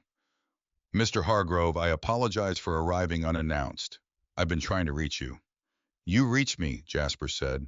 "I told you the property wasn't for sale." "You did." Langley nodded, acknowledging this without difficulty. "I understood that as an initial response, which is natural. I thought it might be more productive to speak in person, see the property together." He looked around at the cleared perimeter, the tarped greenhouse, the work accumulated over 11 days. "You've made significant progress." "What is he measuring?" Jasper said. "Standard site assessment, background data. He's measuring the distance to the creek." A slight recalibration in Langley's expression, the adjustment of someone discovering that the person across from them was attending more carefully than anticipated. "We have interests in multiple properties in the county. Understanding topography is part of our standard process." "You want the water," Jasper said. "We want the parcel," Langley said smoothly. "The full parcel." "For what?" "Commercial development. You mentioned a resort community, but resort communities connect to municipal water supply. They don't need independent creek access." Jasper kept his voice at the same level throughout. "You want the creek, specifically, for something that requires its own water source independent of the county system." Langley looked at him for a moment with the expression of someone reassessing an opponent. The smile remained, but it had changed slightly, become less automatic. "You're observant," he said. "I'll be straightforward with you. There is a larger commercial project, an operation that requires reliable independent water access. Your creek at its volume and gradient is particularly valuable for this purpose. That's why this parcel is worth significantly more to us than its conventional assessment would suggest." "How much more?" Jasper said. "We're prepared to move to 325,000. Cash, same clean terms." He let the number settle. "That's full student debt elimination and meaningful investment capital, Mr. Hargrove. That's a materially different life than the one you're currently looking at." Jasper said nothing. "I'll be direct about something else." Langley continued, his tone shifting into the register of someone offering candor as a negotiating strategy. "We have legal resources. If this becomes a contested process rather than a clean transaction, it becomes slow and expensive for everyone involved. There is an easement provision in the original property deed dating to the county's 1987 subdivision ordinance, the watershed access language. It's ambiguous. Our attorneys believe it provides grounds for a commercial access claim. We don't want to pursue that route, but we will if necessary." The second man had stopped measuring and was standing still to one side watching. Jasper looked at Langley. He looked at the hut, the greenhouse, the cleared land, the hemlock stand at the back, where 12 years of ginseng waited in the filtered light. "Get off my property," he said. He said it without heat, without elevation of tone, in the same level register he had used throughout the conversation, which made it more absolute than anger would have made it. Langley held his gaze, then nodded once with the precision of someone filing information. He said something quiet to the second man, and they got back into the SUV. At the end of the drive, the window came down. "Think carefully, Mr. Hargrove." Langley looked at the property one more time, the long, comprehensive look of someone making a final assessment. Patience has a shape. It ends somewhere. The window went up. The SUV moved through the trees and was gone. Jasper stood in the clearing. The creek was audible from here, its low, continuous voice reaching across the property from the back boundary. He walked back to the hemlock stand and stood at the edge of the ginseng depression and looked at the plants his mother had put in the ground 12 years ago, and at the water moving over its stones beyond the tree line. I went back inside and opened the journal to the notes section near the back, where the entries were less technical and more reflective, written in the voice of someone thinking out loud at the end of long days. He had glanced at these pages but not read them carefully. Now he found the entry he was looking for, undated, written in longer sentences than the technical sections. "The water is the heart of this place. Everything that grows here draws from it. The soil on the north bank is different from the south bank, cooler, more complex, the right conditions for what I'm trying to build. You cannot move a creek. You cannot replicate what it makes possible in a specific location. Whoever holds the creek holds everything. I made sure to hold it." He closed the journal. He picked up his phone and called Aldous Voss. Voss answered on the second ring. Jasper laid it out plainly. Langley's unannounced visit, the second man with the rangefinder measuring the creek distance, the explicit mention of the 1987 Watershed Easement Ordinance, the new number of 325,000. He described it factually without commentary, the way you transcribed a conversation rather than editorialized about it. There was a silence on the other end when he finished that lasted long enough to contain a thought being completed. "Tell me the exact words he used about the easement," Voss said, "as precisely as you can." Jasper repeated them.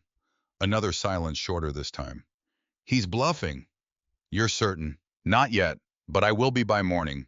I need to pull the original deed and the 1987 ordinance from the county archive." He paused. "I've been practicing property law in Sterling County for 31 years. I know that ordinance. The watershed language in it was written for a specific purpose, to protect downstream landowners from upstream diversions.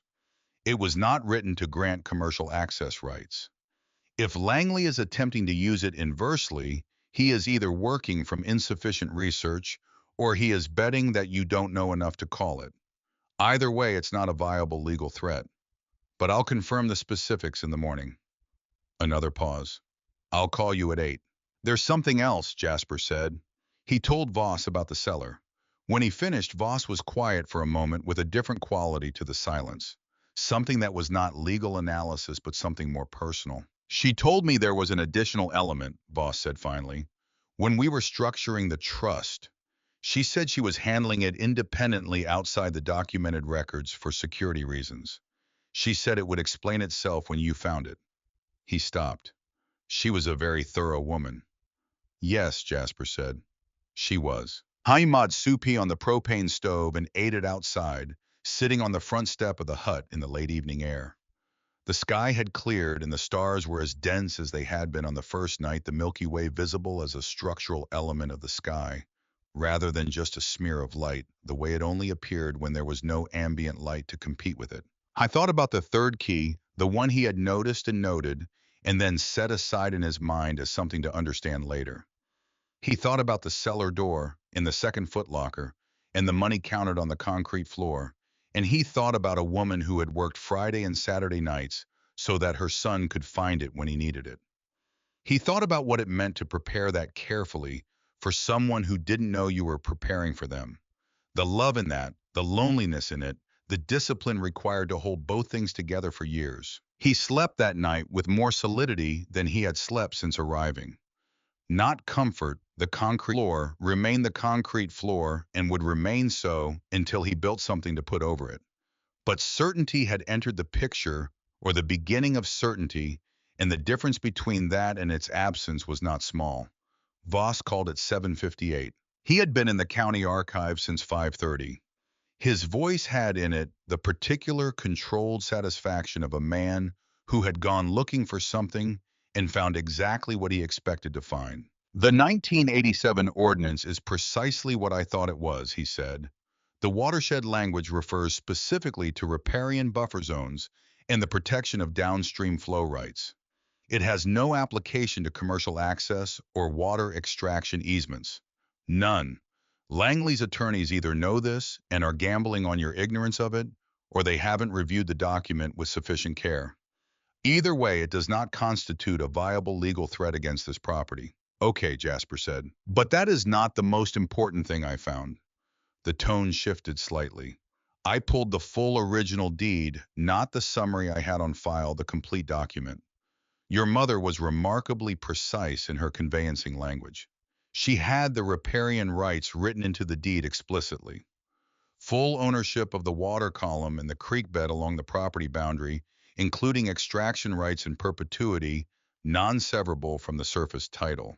He paused. Non-severable means it cannot be transferred or sold independently from the land. They cannot purchase the water rights without purchasing the land. They cannot claim the water rights through easement because the rights are already fully and explicitly vested in the surface title. Every door is closed. Jasper had walked outside while Voss was talking and was standing at the edge of the clearing with the morning light coming over the tree line at a low angle. The dew was still on the grass. The creek was audible from here. She knew, Jasper said. She came to me with that language already drafted, Voss said. There was something in his voice now that was not professional at all. Something closer to wonder, the tone of a man recalling a moment that had surprised him in a lasting way. She had researched riparian law independently and written the clause herself before she came to my office. I told her it was thorough. She said she wanted it to be better than thorough. She said she wanted it to be impenetrable. A breath. I made two small technical improvements to her language. The substance was entirely hers. Jasper stood in the morning air and held that for a moment. There is one more thing, Voss said. This one I was not aware of until this morning, and it is significant. He described the agricultural covenant. 2 years before the accident, Evelyn Hargrove had gone alone to the Sterling County Planning Office and filed a voluntary agricultural protection covenant on the property. A standard instrument in Montana property law used by farming families to protect agricultural land from commercial development pressure. The covenant's terms stated that as long as the property was actively used for agricultural purposes, it could not be subjected to forced commercial easement, eminent domain for private commercial purposes, or involuntary title transfer through commercial litigation for 25 years from the date of filing. The filing date was 2 years before the accident. 25 years had not yet elapsed. She filed it herself, Voss said. No attorney involvement. She walked into the planning office, completed the forms, paid the modest filing fee, and walked out. I have been practicing property law in this county for 31 years. I have never had a client without legal training who prepared their own property defenses at this level of sophistication. Another pause. She was protecting you from something she could not yet specifically name. She was thinking further ahead than most people think about anything. From the hemlock stand at the back of the property, a bird was calling in the upper branches. A single long, clear note repeated at intervals, unhurried. What does this mean for Langley's position? Jasper said. It means he has nothing. The easement argument is legally baseless. The agricultural covenant eliminates every avenue for commercial litigation as long as the property is actively used for agricultural purposes, which it demonstrably is based on the work you have already documented. The cleared perimeter, the restored greenhouse frame, the irrigation installation, the planted beds, all of that constitutes active agricultural use and creates a documented record of it. A pause. When his attorneys find the covenant, and they will find it probably within the next week. If they haven't already, the conversation will be over. He won't find it quietly, Jasper said. He'll come back first. Probably, Boss said. Let him come. You have nothing to defend. The documents do the defending. He stood with the phone at his side after the call, watching a hawk work the thermals above the far tree line, in wide, efficient circles, rising on the warm air without effort, the way things rose when they understood the medium they were moving through. Then he went inside and read for an hour, and then went to work. The days that followed had a different quality than the first 11. Not easier, the physical work was the same, and the concrete floor remained what it was, and the creek water he heated for washing was still cold enough to make him catch his breath every morning. But the uncertainty that had been present as a low, constant hum beneath everything had changed character. It was still there. He was 22 years old with no income and a multi-year agricultural project ahead of him that would not return anything for years. The uncertainty was real, but it had ceased to feel like standing at the edge of something and had begun to feel like standing on ground that had been tested and had held. High planted the first seeds. He prepared the soil in the first bed, according to the journal specifications, decomposed leaf mold ground limestone to bring the pH to the right range. The mycorrhizal inoculant ordered online and delivered to the Sterling Crossing post office, which Willa Finch had agreed to receive on his behalf since he had no mailbox. He planted the American ginseng seeds at the depth and spacing his mother had specified, firmed the soil gently with his palms, and covered the bed with the shade cloth. He worked without hurrying. He was planting something that would not show itself for weeks and would not be ready for years. You did not hurry those things. You created the conditions as carefully as you could, and then you stepped back and let what you had done be enough. He started the golden seal from the rhizome sections his mother had stored in the sealed container in the cellar, packed in damp moss, still viable after 12 years of careful preservation. He built the cold frames along the south wall of the greenhouse, using the remaining cedar lumber. He repaired the last of the broken glass, ordering custom-cut replacement panes from a glazier in Billings that Calhoun tracked down for him, driving into town himself to pick them up. And on the day the final pane went in, he stood inside the greenhouse with all the glass intact and felt the temperature differential between inside and outside, the genuine warmth that the enclosed space was already beginning to accumulate and hold. He stood there for a full minute. He let it be what it was. Calhoun came on the fifth morning after Langley's unannounced visit, the same time as always, the same cardboard carrier with 2 cups from the diner. He handed one to Jasper and looked at the greenhouse fully glazed. Now the new glass, different from the old, in its brightness, catching the morning light with something that felt almost like eagerness. Glass is in, he said. Last pane went in yesterday afternoon. Calhoun walked the length of the greenhouse, slowly looking at the new planting beds, the irrigation lines, the seedling trays in the warm corner under the grow light. He was not a man who looked casually. He looked the way people looked when they were actually seeing something, registering it with the attention that real seeing required. Langley came to my house, he said. He was still facing away from Jasper, looking at the planting beds. Jasper waited. Tuesday evening last week, knocked on my door after dinner, said he understood I'd been providing transportation services helping you out. Said he wanted to make sure I understood the full picture, that his company had legitimate interests in the county, that the young man he understood I was assisting was making decisions that in his view were not in that young man's best long-term interest. He turned around. His expression was the same as always, held back, evaluating. He offered me a finder's fee if I could bring him useful information about the property's status, or if I could persuade you to reconsider. What did you tell him? Jasper said. I told him I drove people where they needed to go. That was my business, and not anything more. He picked up his coffee cup. Then I told him to get off my porch, and I did not add please, which was the clearest communication I had available to me. He said it simply, without drama or self-congratulation. It was information he was conveying, not a performance of virtue. This is my county, he said after a moment. The simple directness of it was its own weight. I've watched 3 generations of farming families in this county lose land to people who came in with lawyers and numbers and legal language, and wore people down until they accepted something they didn't want to accept because they couldn't see another way out. It works most of the time because most people are alone against it. He drank his coffee. Your mother had good instincts about this place, good instincts about what it needed to be. So do you. He looked at the greenhouse one more time. I'm not a complicated man. I just don't like watching the wrong people win when they don't need to.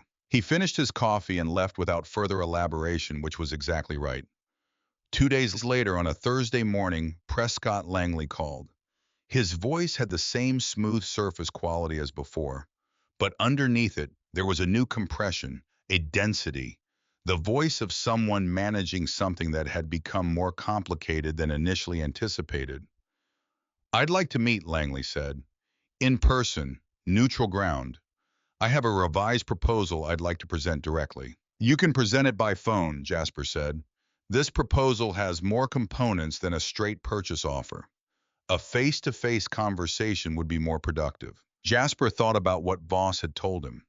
He thought about the agricultural covenant and the riparian rights and the completeness of the legal position his mother had built.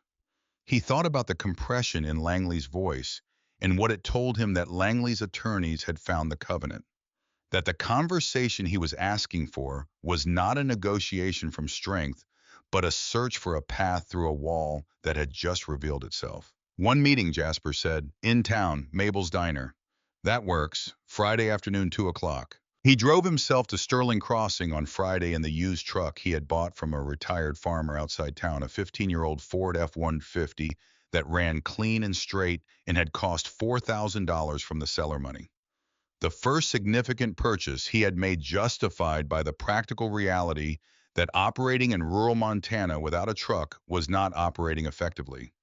He parked on the main street and sat for a moment before going in. The diner had been called Mabel's since 1962, the sign said, and it wore its history without self-consciousness.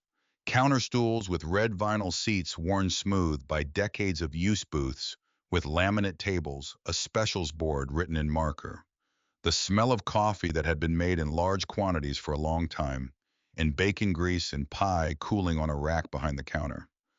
The sound of a room where everyone knew each other and the conversations occupied different volumes simultaneously without conflicting. Langley was in the back booth with a second man, not the one with the rangefinder.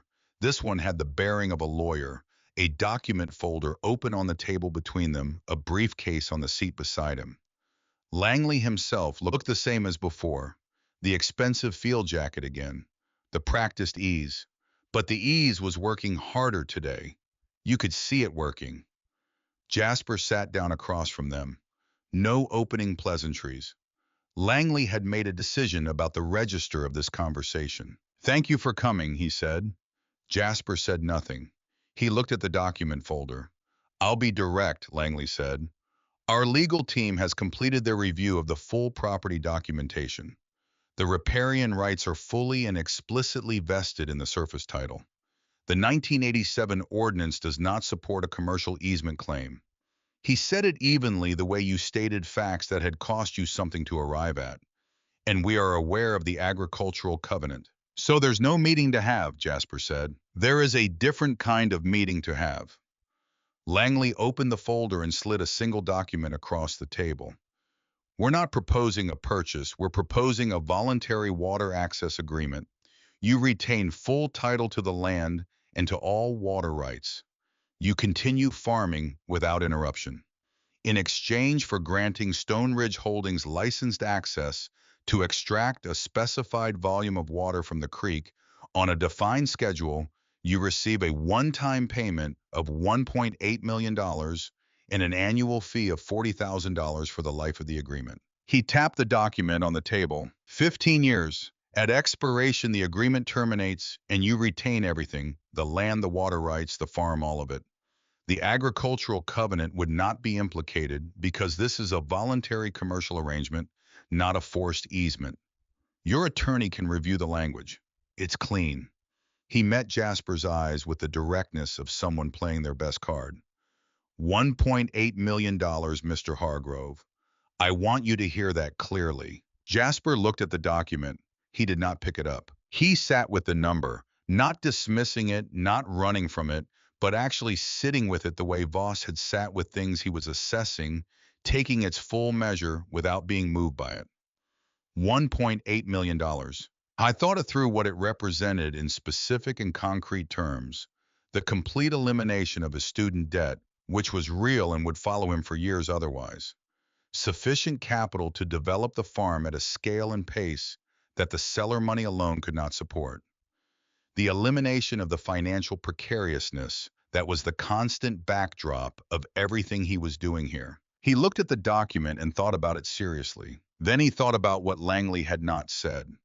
He thought about the fact that Langley had still not named the commercial operation that needed the water. He thought about what that meant for a creek that he knew from the journal was the heart of the entire ecological system that made this specific piece of land capable of growing what it grew. He thought about the north bank of the creek, cooler and wetter, and more complex than the south bank, the bank where the wild ginseng had established itself, and the golden seal would establish itself, and every other thing his mother had planned for this place would or would not establish itself, depending on whether the water chemistry and the water volume and the water temperature remained what they had been for 12 years. What is the commercial operation, he said. Langley looked at him. I'm sorry. The operation that requires the water. You said there was a larger project. I want to know what it is. A breath. That information is proprietary at this stage of negotiations. Then I'm not in a position to agree to supply water to it, Jasper said. Whatever you're building, it will affect the downstream ecology of the creek. It will affect the flow volume during the dry months. It will affect the soil moisture on the north bank of my property, which is where the highest value plants in my operation are growing and where they will continue to grow. You're asking me to make a 15-year commitment to something you won't name. I'm not going to do that. Langley leaned back slightly. The operation will be fully compliant with all applicable Montana environmental regulations. That's not the same as telling me what it is. Mr. Hargrove, my mother spent years making this water defensible, Jasper said. His voice remained at the same level it had been throughout. She wrote the riparian clause herself from research without a lawyer. She walked into the planning office and filed the agricultural covenant herself from research without a lawyer. She did all of it because she understood that the water was the thing, that whoever held the creek held everything that the creek made possible. He looked at Langley across the table. She built this so that this specific conversation would be impossible to compel, so that no one could sit across from her son with a number large enough to obtain a signature on something he didn't understand. The diner continued around them, the conversations, the cook calling out an order, the bell on the door as someone came in from the street. The ordinary, continuous life of a room that had been a room for 60 years and would continue to be one. Langley was quiet for a moment. Then he said, $1.8 million is not a number that gets dismissed without real cost. I'm not dismissing it, Jasper said. I'm sitting here with it. I'm thinking about what it actually costs beyond the number itself. He paused. My mother had opportunities to simplify, to take money and walk away from something complicated. She didn't because she understood that the simplification was an illusion, that what you exchanged wasn't just an asset, but the thing the asset made possible. What this creek makes possible isn't just irrigation. It's the specific conditions for specific plants that take years to grow and represent a sustainable operation that doesn't depend on anyone's permission or anyone's contract. He looked at the document on the table one more time. I won't sell access to it, not at any price. The silence had a different quality now. Langley looked at him for a long moment. The professional ease had gone fully, and what was underneath it was not hostility. Langley was too controlled for hostility, but something closer to an honest recalibration. The expression of a man who had built a model of a situation and was now revising it in real time. He reached across the table and picked up the document. He slid it back into the folder. He clicked the briefcase shut. He stood and adjusted his jacket. He looked at Jasper one final time, And in that look, there was something that existed outside the professional register entirely. Something that might, in a different context, in a different kind of man, have been respect. You're making a hard choice, Langley said. My mother taught me hard choices, Jasper said. She was very good at them. Langley held his gaze for a moment. Then he nodded once, not the professional acknowledgement nod, but something quieter, more genuine, and walked out through the diner with the attorney behind him, past the counter stools, and the specials board, and the bell on the door, and out onto the main street of Sterling Crossing. Jasper watched the black SUV move away through the window. He sat in the booth for a while after they left. The waitress refilled his coffee without being asked. He wrapped his hands around the cup and looked out at the street. The afternoon light was coming through the diner windows at an angle that made the laminate tables look warmer than they were. He had recorded the meeting. He had set his phone face down on the table when he sat down. Nothing covert about it, simply a record he had decided to make of a conversation he understood might matter for reasons beyond the immediate. He had decided this the night before, or after calling Voss and describing the meeting request, and Voss had said quietly and without instruction, a voluntary record of a voluntary conversation is entirely legal in Montana and is occasionally useful. He called Voss from the parking lot outside the diner. Voss listened to the description of what had been said without interrupting. When Jasper finished, the attorney was quiet for a moment in the way of a man doing two things, simultaneously processing what he had heard and deciding what to do with it. There is a reporter at the Sterling Gazette, Voss said.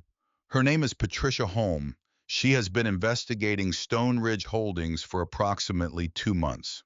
Multiple landowners in Sterling and Jefferson counties have come to her with similar accounts. A pattern of legally aggressive acquisition attempts, fabricated easement claims, offers structured to circumvent protective covenants. She has the framework of a story, but she has been missing the kind of direct documented evidence that a recorded conversation provides. A pause. The recording you have is your property to share as you choose. I'll call her, Jasper said. The story ran in the Sterling Gazette 3 weeks later, front page above the fold. Stone Ridge Holdings had been named in formal complaints filed with the Montana Department of Justice by 2 county commissioners. The story documented 4 specific cases in which the company had used fabricated legal arguments to pressure rural landowners, including 2 cases in which the easement arguments used had been nearly identical to the argument Langley had used on Old Mill Road. A source unnamed in the article had provided internal company communications. Jasper's recording was described as having confirmed the pattern. Stone Ridge Holdings issued a statement asserting that all their activities were lawful. Within a week of the story's publication, their operations in Sterling County went quiet. The call stopped. The black SUV did not reappear on Old Mill Road. Jasper read the story at the table he had built from scrap lumber in the corner of the Quonset hut in the area he had begun thinking of as the living space. Not because it looked like one yet, but because of what he was making it. The wood stove in the corner, the proper installation he had done with a sealed flue through the roof. The 2 bookshelves he had built against the curved wall, already filling with the library books he kept renewing from Willa Finch, and the reference materials he had ordered online. The chair he had bought at the thrift store in town, worn but solid. The lamp that made a circle of warm light on the table in the evenings. These were not decorations. They were the physical evidence of a decision to be somewhere rather than just in it. The ginseng seedlings had emerged. He had been watching the beds for them every morning since planting, which was the particular anticipatory attention of someone waiting for something they knew was coming but could not accelerate. And then one morning they were simply there, small, fragile, with the precise confidence of things designed for exactly this moment, pushing through the prepared soil with the unhurried certainty of growth that has been proceeding underground for weeks before it becomes visible. He stood over the bed for a long time. I took no photographs. He told no one immediately.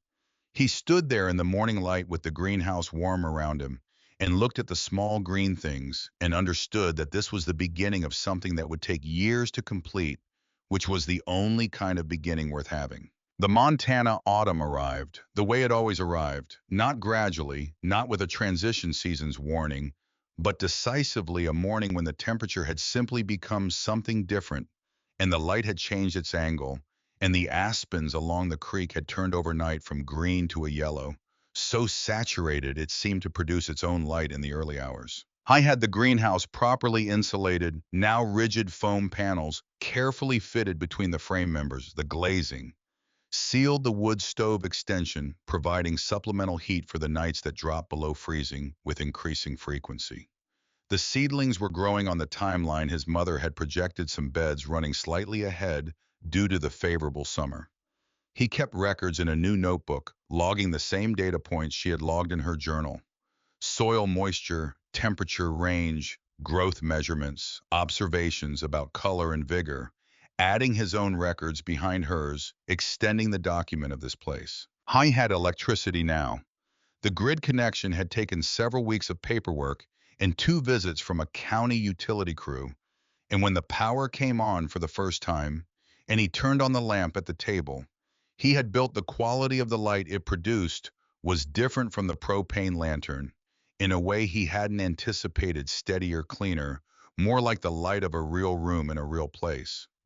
He sat in the chair under the lamp that first evening and read for an hour and felt something shift in the quality of his presence in the building, some subtle transition between occupying a space and inhabiting it. Calhoun came most mornings.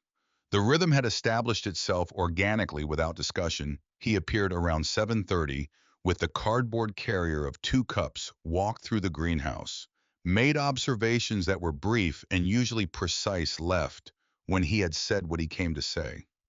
He had grown up on a cattle ranch 40 miles east and knew this land the way people knew things learned in childhood, not consciously, not through deliberate study, but as a kind of embodied knowledge that expressed itself in the accuracy of his assessments. One morning in early October, sitting on the cleared front step in the thin autumn sun, while Jasper worked on the cold frames, Calhoun said without preamble, "I had a son who would have been about your age." Jasper looked up from the work. "Lost him at 19. Car accident." He said it the way he said everything, without drama, without asking for anything from the words, presenting them simply as facts. "It'll be 15 years this November." Jasper set down the piece of framing he was working with. He didn't say anything immediately because the situation did not call for immediate words. It called for the space that Calhoun himself always made for things, the space of actually receiving what had been said before responding to it. "I'm sorry," he said. Calhoun nodded once. He looked out at the clearing, at the tree line, at the hemlock stand visible at the back of the property. His name was Daniel. He was going to take over the ranch eventually. That was the plan. He drank his coffee. "The ranch sold 2 years after. I couldn't run it alone and didn't want to hire it out. The land went to a family from Idaho." He was quiet for a moment. "I've driven people around this county for 12 years since. It's been enough." He looked at Jasper, then a long, direct look. "I'm not telling you this because I want your sympathy. I'm telling you because you should understand why I kept coming by after that first day. It wasn't obligation. It wasn't pity." He set down his cup. "You're doing something here that is worth watching, not because it's impressive, though it is, because it's right. The thing being done is the right thing, and it's being done the right way, and that doesn't happen as often as it should." He picked up his cup again. "Your mother would have been pleased." He said nothing else about it. He finished his coffee and went back to his truck. But something between them had changed in the way things changed when a true thing was finally said directly, not dramatically, not with any ceremony, just a settling, a thing, finding its right place. In the middle of October, Jasper harvested from the northwest corner. He followed the journal's instructions on sustainable harvesting with precision, never more than 1/3 of the mature population, selecting for the largest and oldest specimens while leaving the root systems of the remainder undisturbed to regenerate.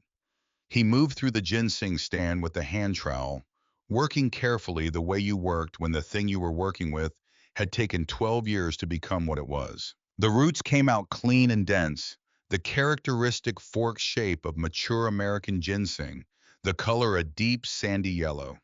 He cleaned them with a soft brush, removing the soil without abrading the surface, and laid them on drying screens in the warm greenhouse. Over 4 days of careful drying at the right temperature, the roots stabilized. The weight of the dried harvest was 11 pounds and 4 ounces. High had done the research.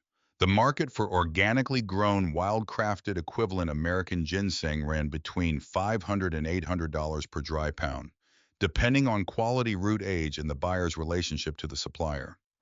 At 12-year maturity, in these specific shaded creekside conditions, he was looking at exceptional quality by any standard. Willa Finch, through the library's regional network, and the particular usefulness of a librarian who understood that their job was to connect people with what they needed, had located a botanical products company in Missoula that bought directly from small growers and had a reputation established over 30 years for dealing fairly. She had given him the contact name and number on a slip of paper, the information precise and complete, in the same manner she did everything. The buyer came on a Wednesday. I was a quiet man in his mid-60s named Gerald, who had been assessing medicinal root quality for most of his adult life, and whose relationship to the material was expert in the way that 30 years of practiced attention made something expert, not academic, not showy, just deeply practically right. He picked up each root and turned it in his fingers with the focused attention of someone reading. He held several of them up to the greenhouse light and looked at the root structure. He weighed the full harvest on his own scale, which he set on the planting bed frame, and noted the number without comment. Then he asked to see the growing site. Jasper took him to the northwest corner. Gerald knelt at the edge of the ginseng depression and looked at the remaining plants with the same quiet focus he had brought to the roots in the greenhouse. He looked at the canopy above the light coming through the soil texture, the moisture level of the leaf litter. He stood and looked at the creek 20 feet away. "How old is this population?" he said. "12 years, Jasper said. My mother planted them." Gerald looked at him, then he looked back at the plants. He didn't say anything about that. He stood there for a moment in the hemlock light, and then they walked back to the greenhouse. He offered $650 per pound. "I was expecting closer to 700, Jasper said. Gerald looked at the roots again, specifically at the root architecture and the color distribution. He looked at the growing site notes Jasper had prepared, the soil data, the shade percentages, the moisture measurements. He looked at the first page of his mother's journal, which Jasper had brought to show the planting records, the dated entry describing this exact site. The notation of the inoculant used the careful handwriting. He looked at the date on the entry. He looked at Jasper. He said $675 per pound. Jasper said yes. The check came to $7,312.50 after the transport fee. He drove to Voss's office the following week with a cashier's check. He sat in the worn leather chair and slid it across the mahogany desk. "Property taxes," he said, "paid through next year." Voss looked at the check. He looked at it for a moment. Then he looked at Jasper, and something moved behind his eyes that had no professional category. Something that belonged to the older and more personal parts of him. The parts that had known Evelyn Hargrove in the years when she was building something she would not live to see, and that had been waiting for 12 years to see it arrived. "She would be very pleased," he said quietly. "I know," Jasper said. He drove back on the state highway with the windows down, the October air cold and sharp and carrying the smell of pine and the particular clarity that Montana air had after the first frost, when everything soft had been made definite. The mountains were white above the tree line. The sky was the blue of October sky in this part of the world, a blue with depth to it, a blue that seemed to go back further than sky usually went. He turned onto Old Mill Road. He drove through the trees and came out into the clearing. The Quonset hut stood in the afternoon light with its corrugated steel walls and its rust-patterned roof, and the greenhouse running along one side, the glass catching the sun at an angle that made it almost seem to glow. The cleared land around the hut, the stone fence posts at the perimeter, the tree line and the hemlock stand at the back where the creek ran in the lower autumn voice of water that had come down from the snow melt season and was settling into the quieter flow of October. He sat in the truck for a moment before getting out. I thought about a woman who had come to this clearing alone on weekends while her son was in school or at a friend's house and thought she was somewhere else. Had stood in front of this same metal building and understood something that took him months of being here to fully understand, that what looked like nothing was never nothing. That what looked like a ruin could be a foundation. That what looked like abandonment was sometimes the deepest possible form of preparation, the kind that required not just love, but patience and foresight and the willingness to build something you would never personally use. I got out of the truck. The evening light was going horizontal and golden, the October angle that made everything it touched look both real and more than real. The light that illuminated from the sides so you saw depth and shadow as well as surface. He walked the perimeter slowly, not checking anything, just walking. Past the stone fence posts with their lichen and their slight tilts. Past the south fence where the wild rose had been cut back to manageable proportion, the canes pruned and the root systems addressed. Past the cellar door flush with the foundation invisible to anyone who didn't know where to look. Past the northwest corner where the ginseng was regrowing from the undisturbed root systems he had left in the ground, already beginning the patient work of the next harvest years from now. I went inside. He put a log in the wood stove with the ease of someone for whom the task had become reflex.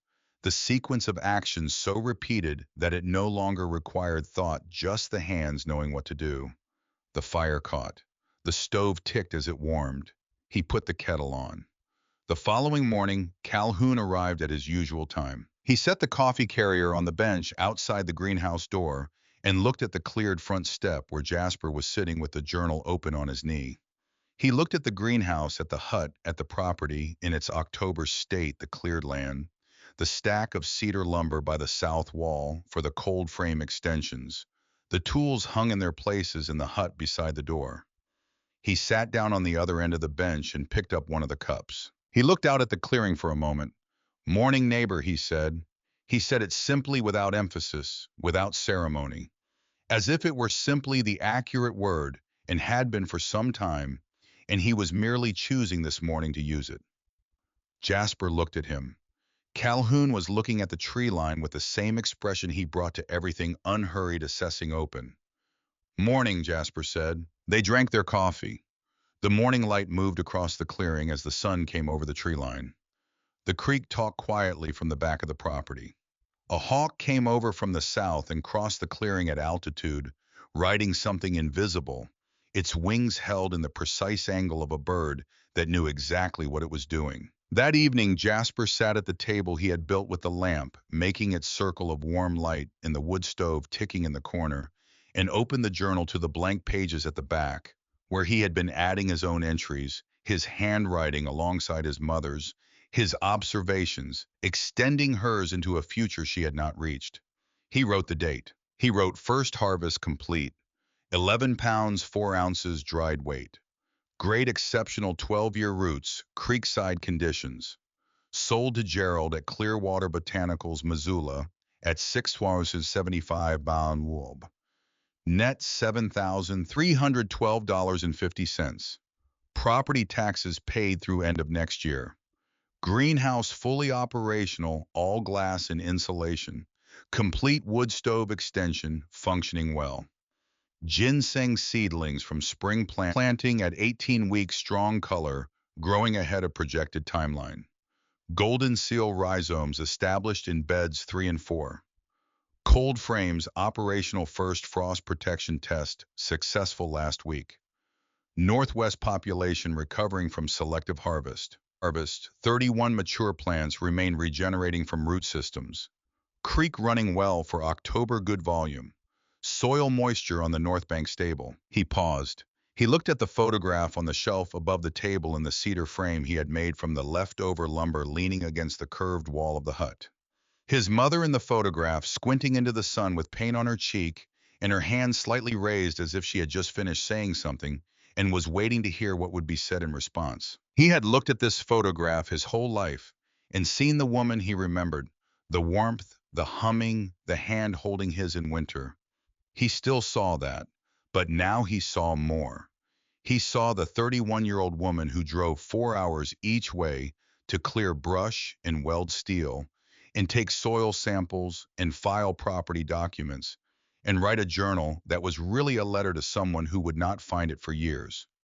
He saw someone who had been afraid for a long time and had made that fear into something that lasted, something that held, something that was still doing its work 12 years after she was gone. Ha uncapped the pen and added one more line to the journal entry. She didn't leave me a farm. She left me a reason to stay.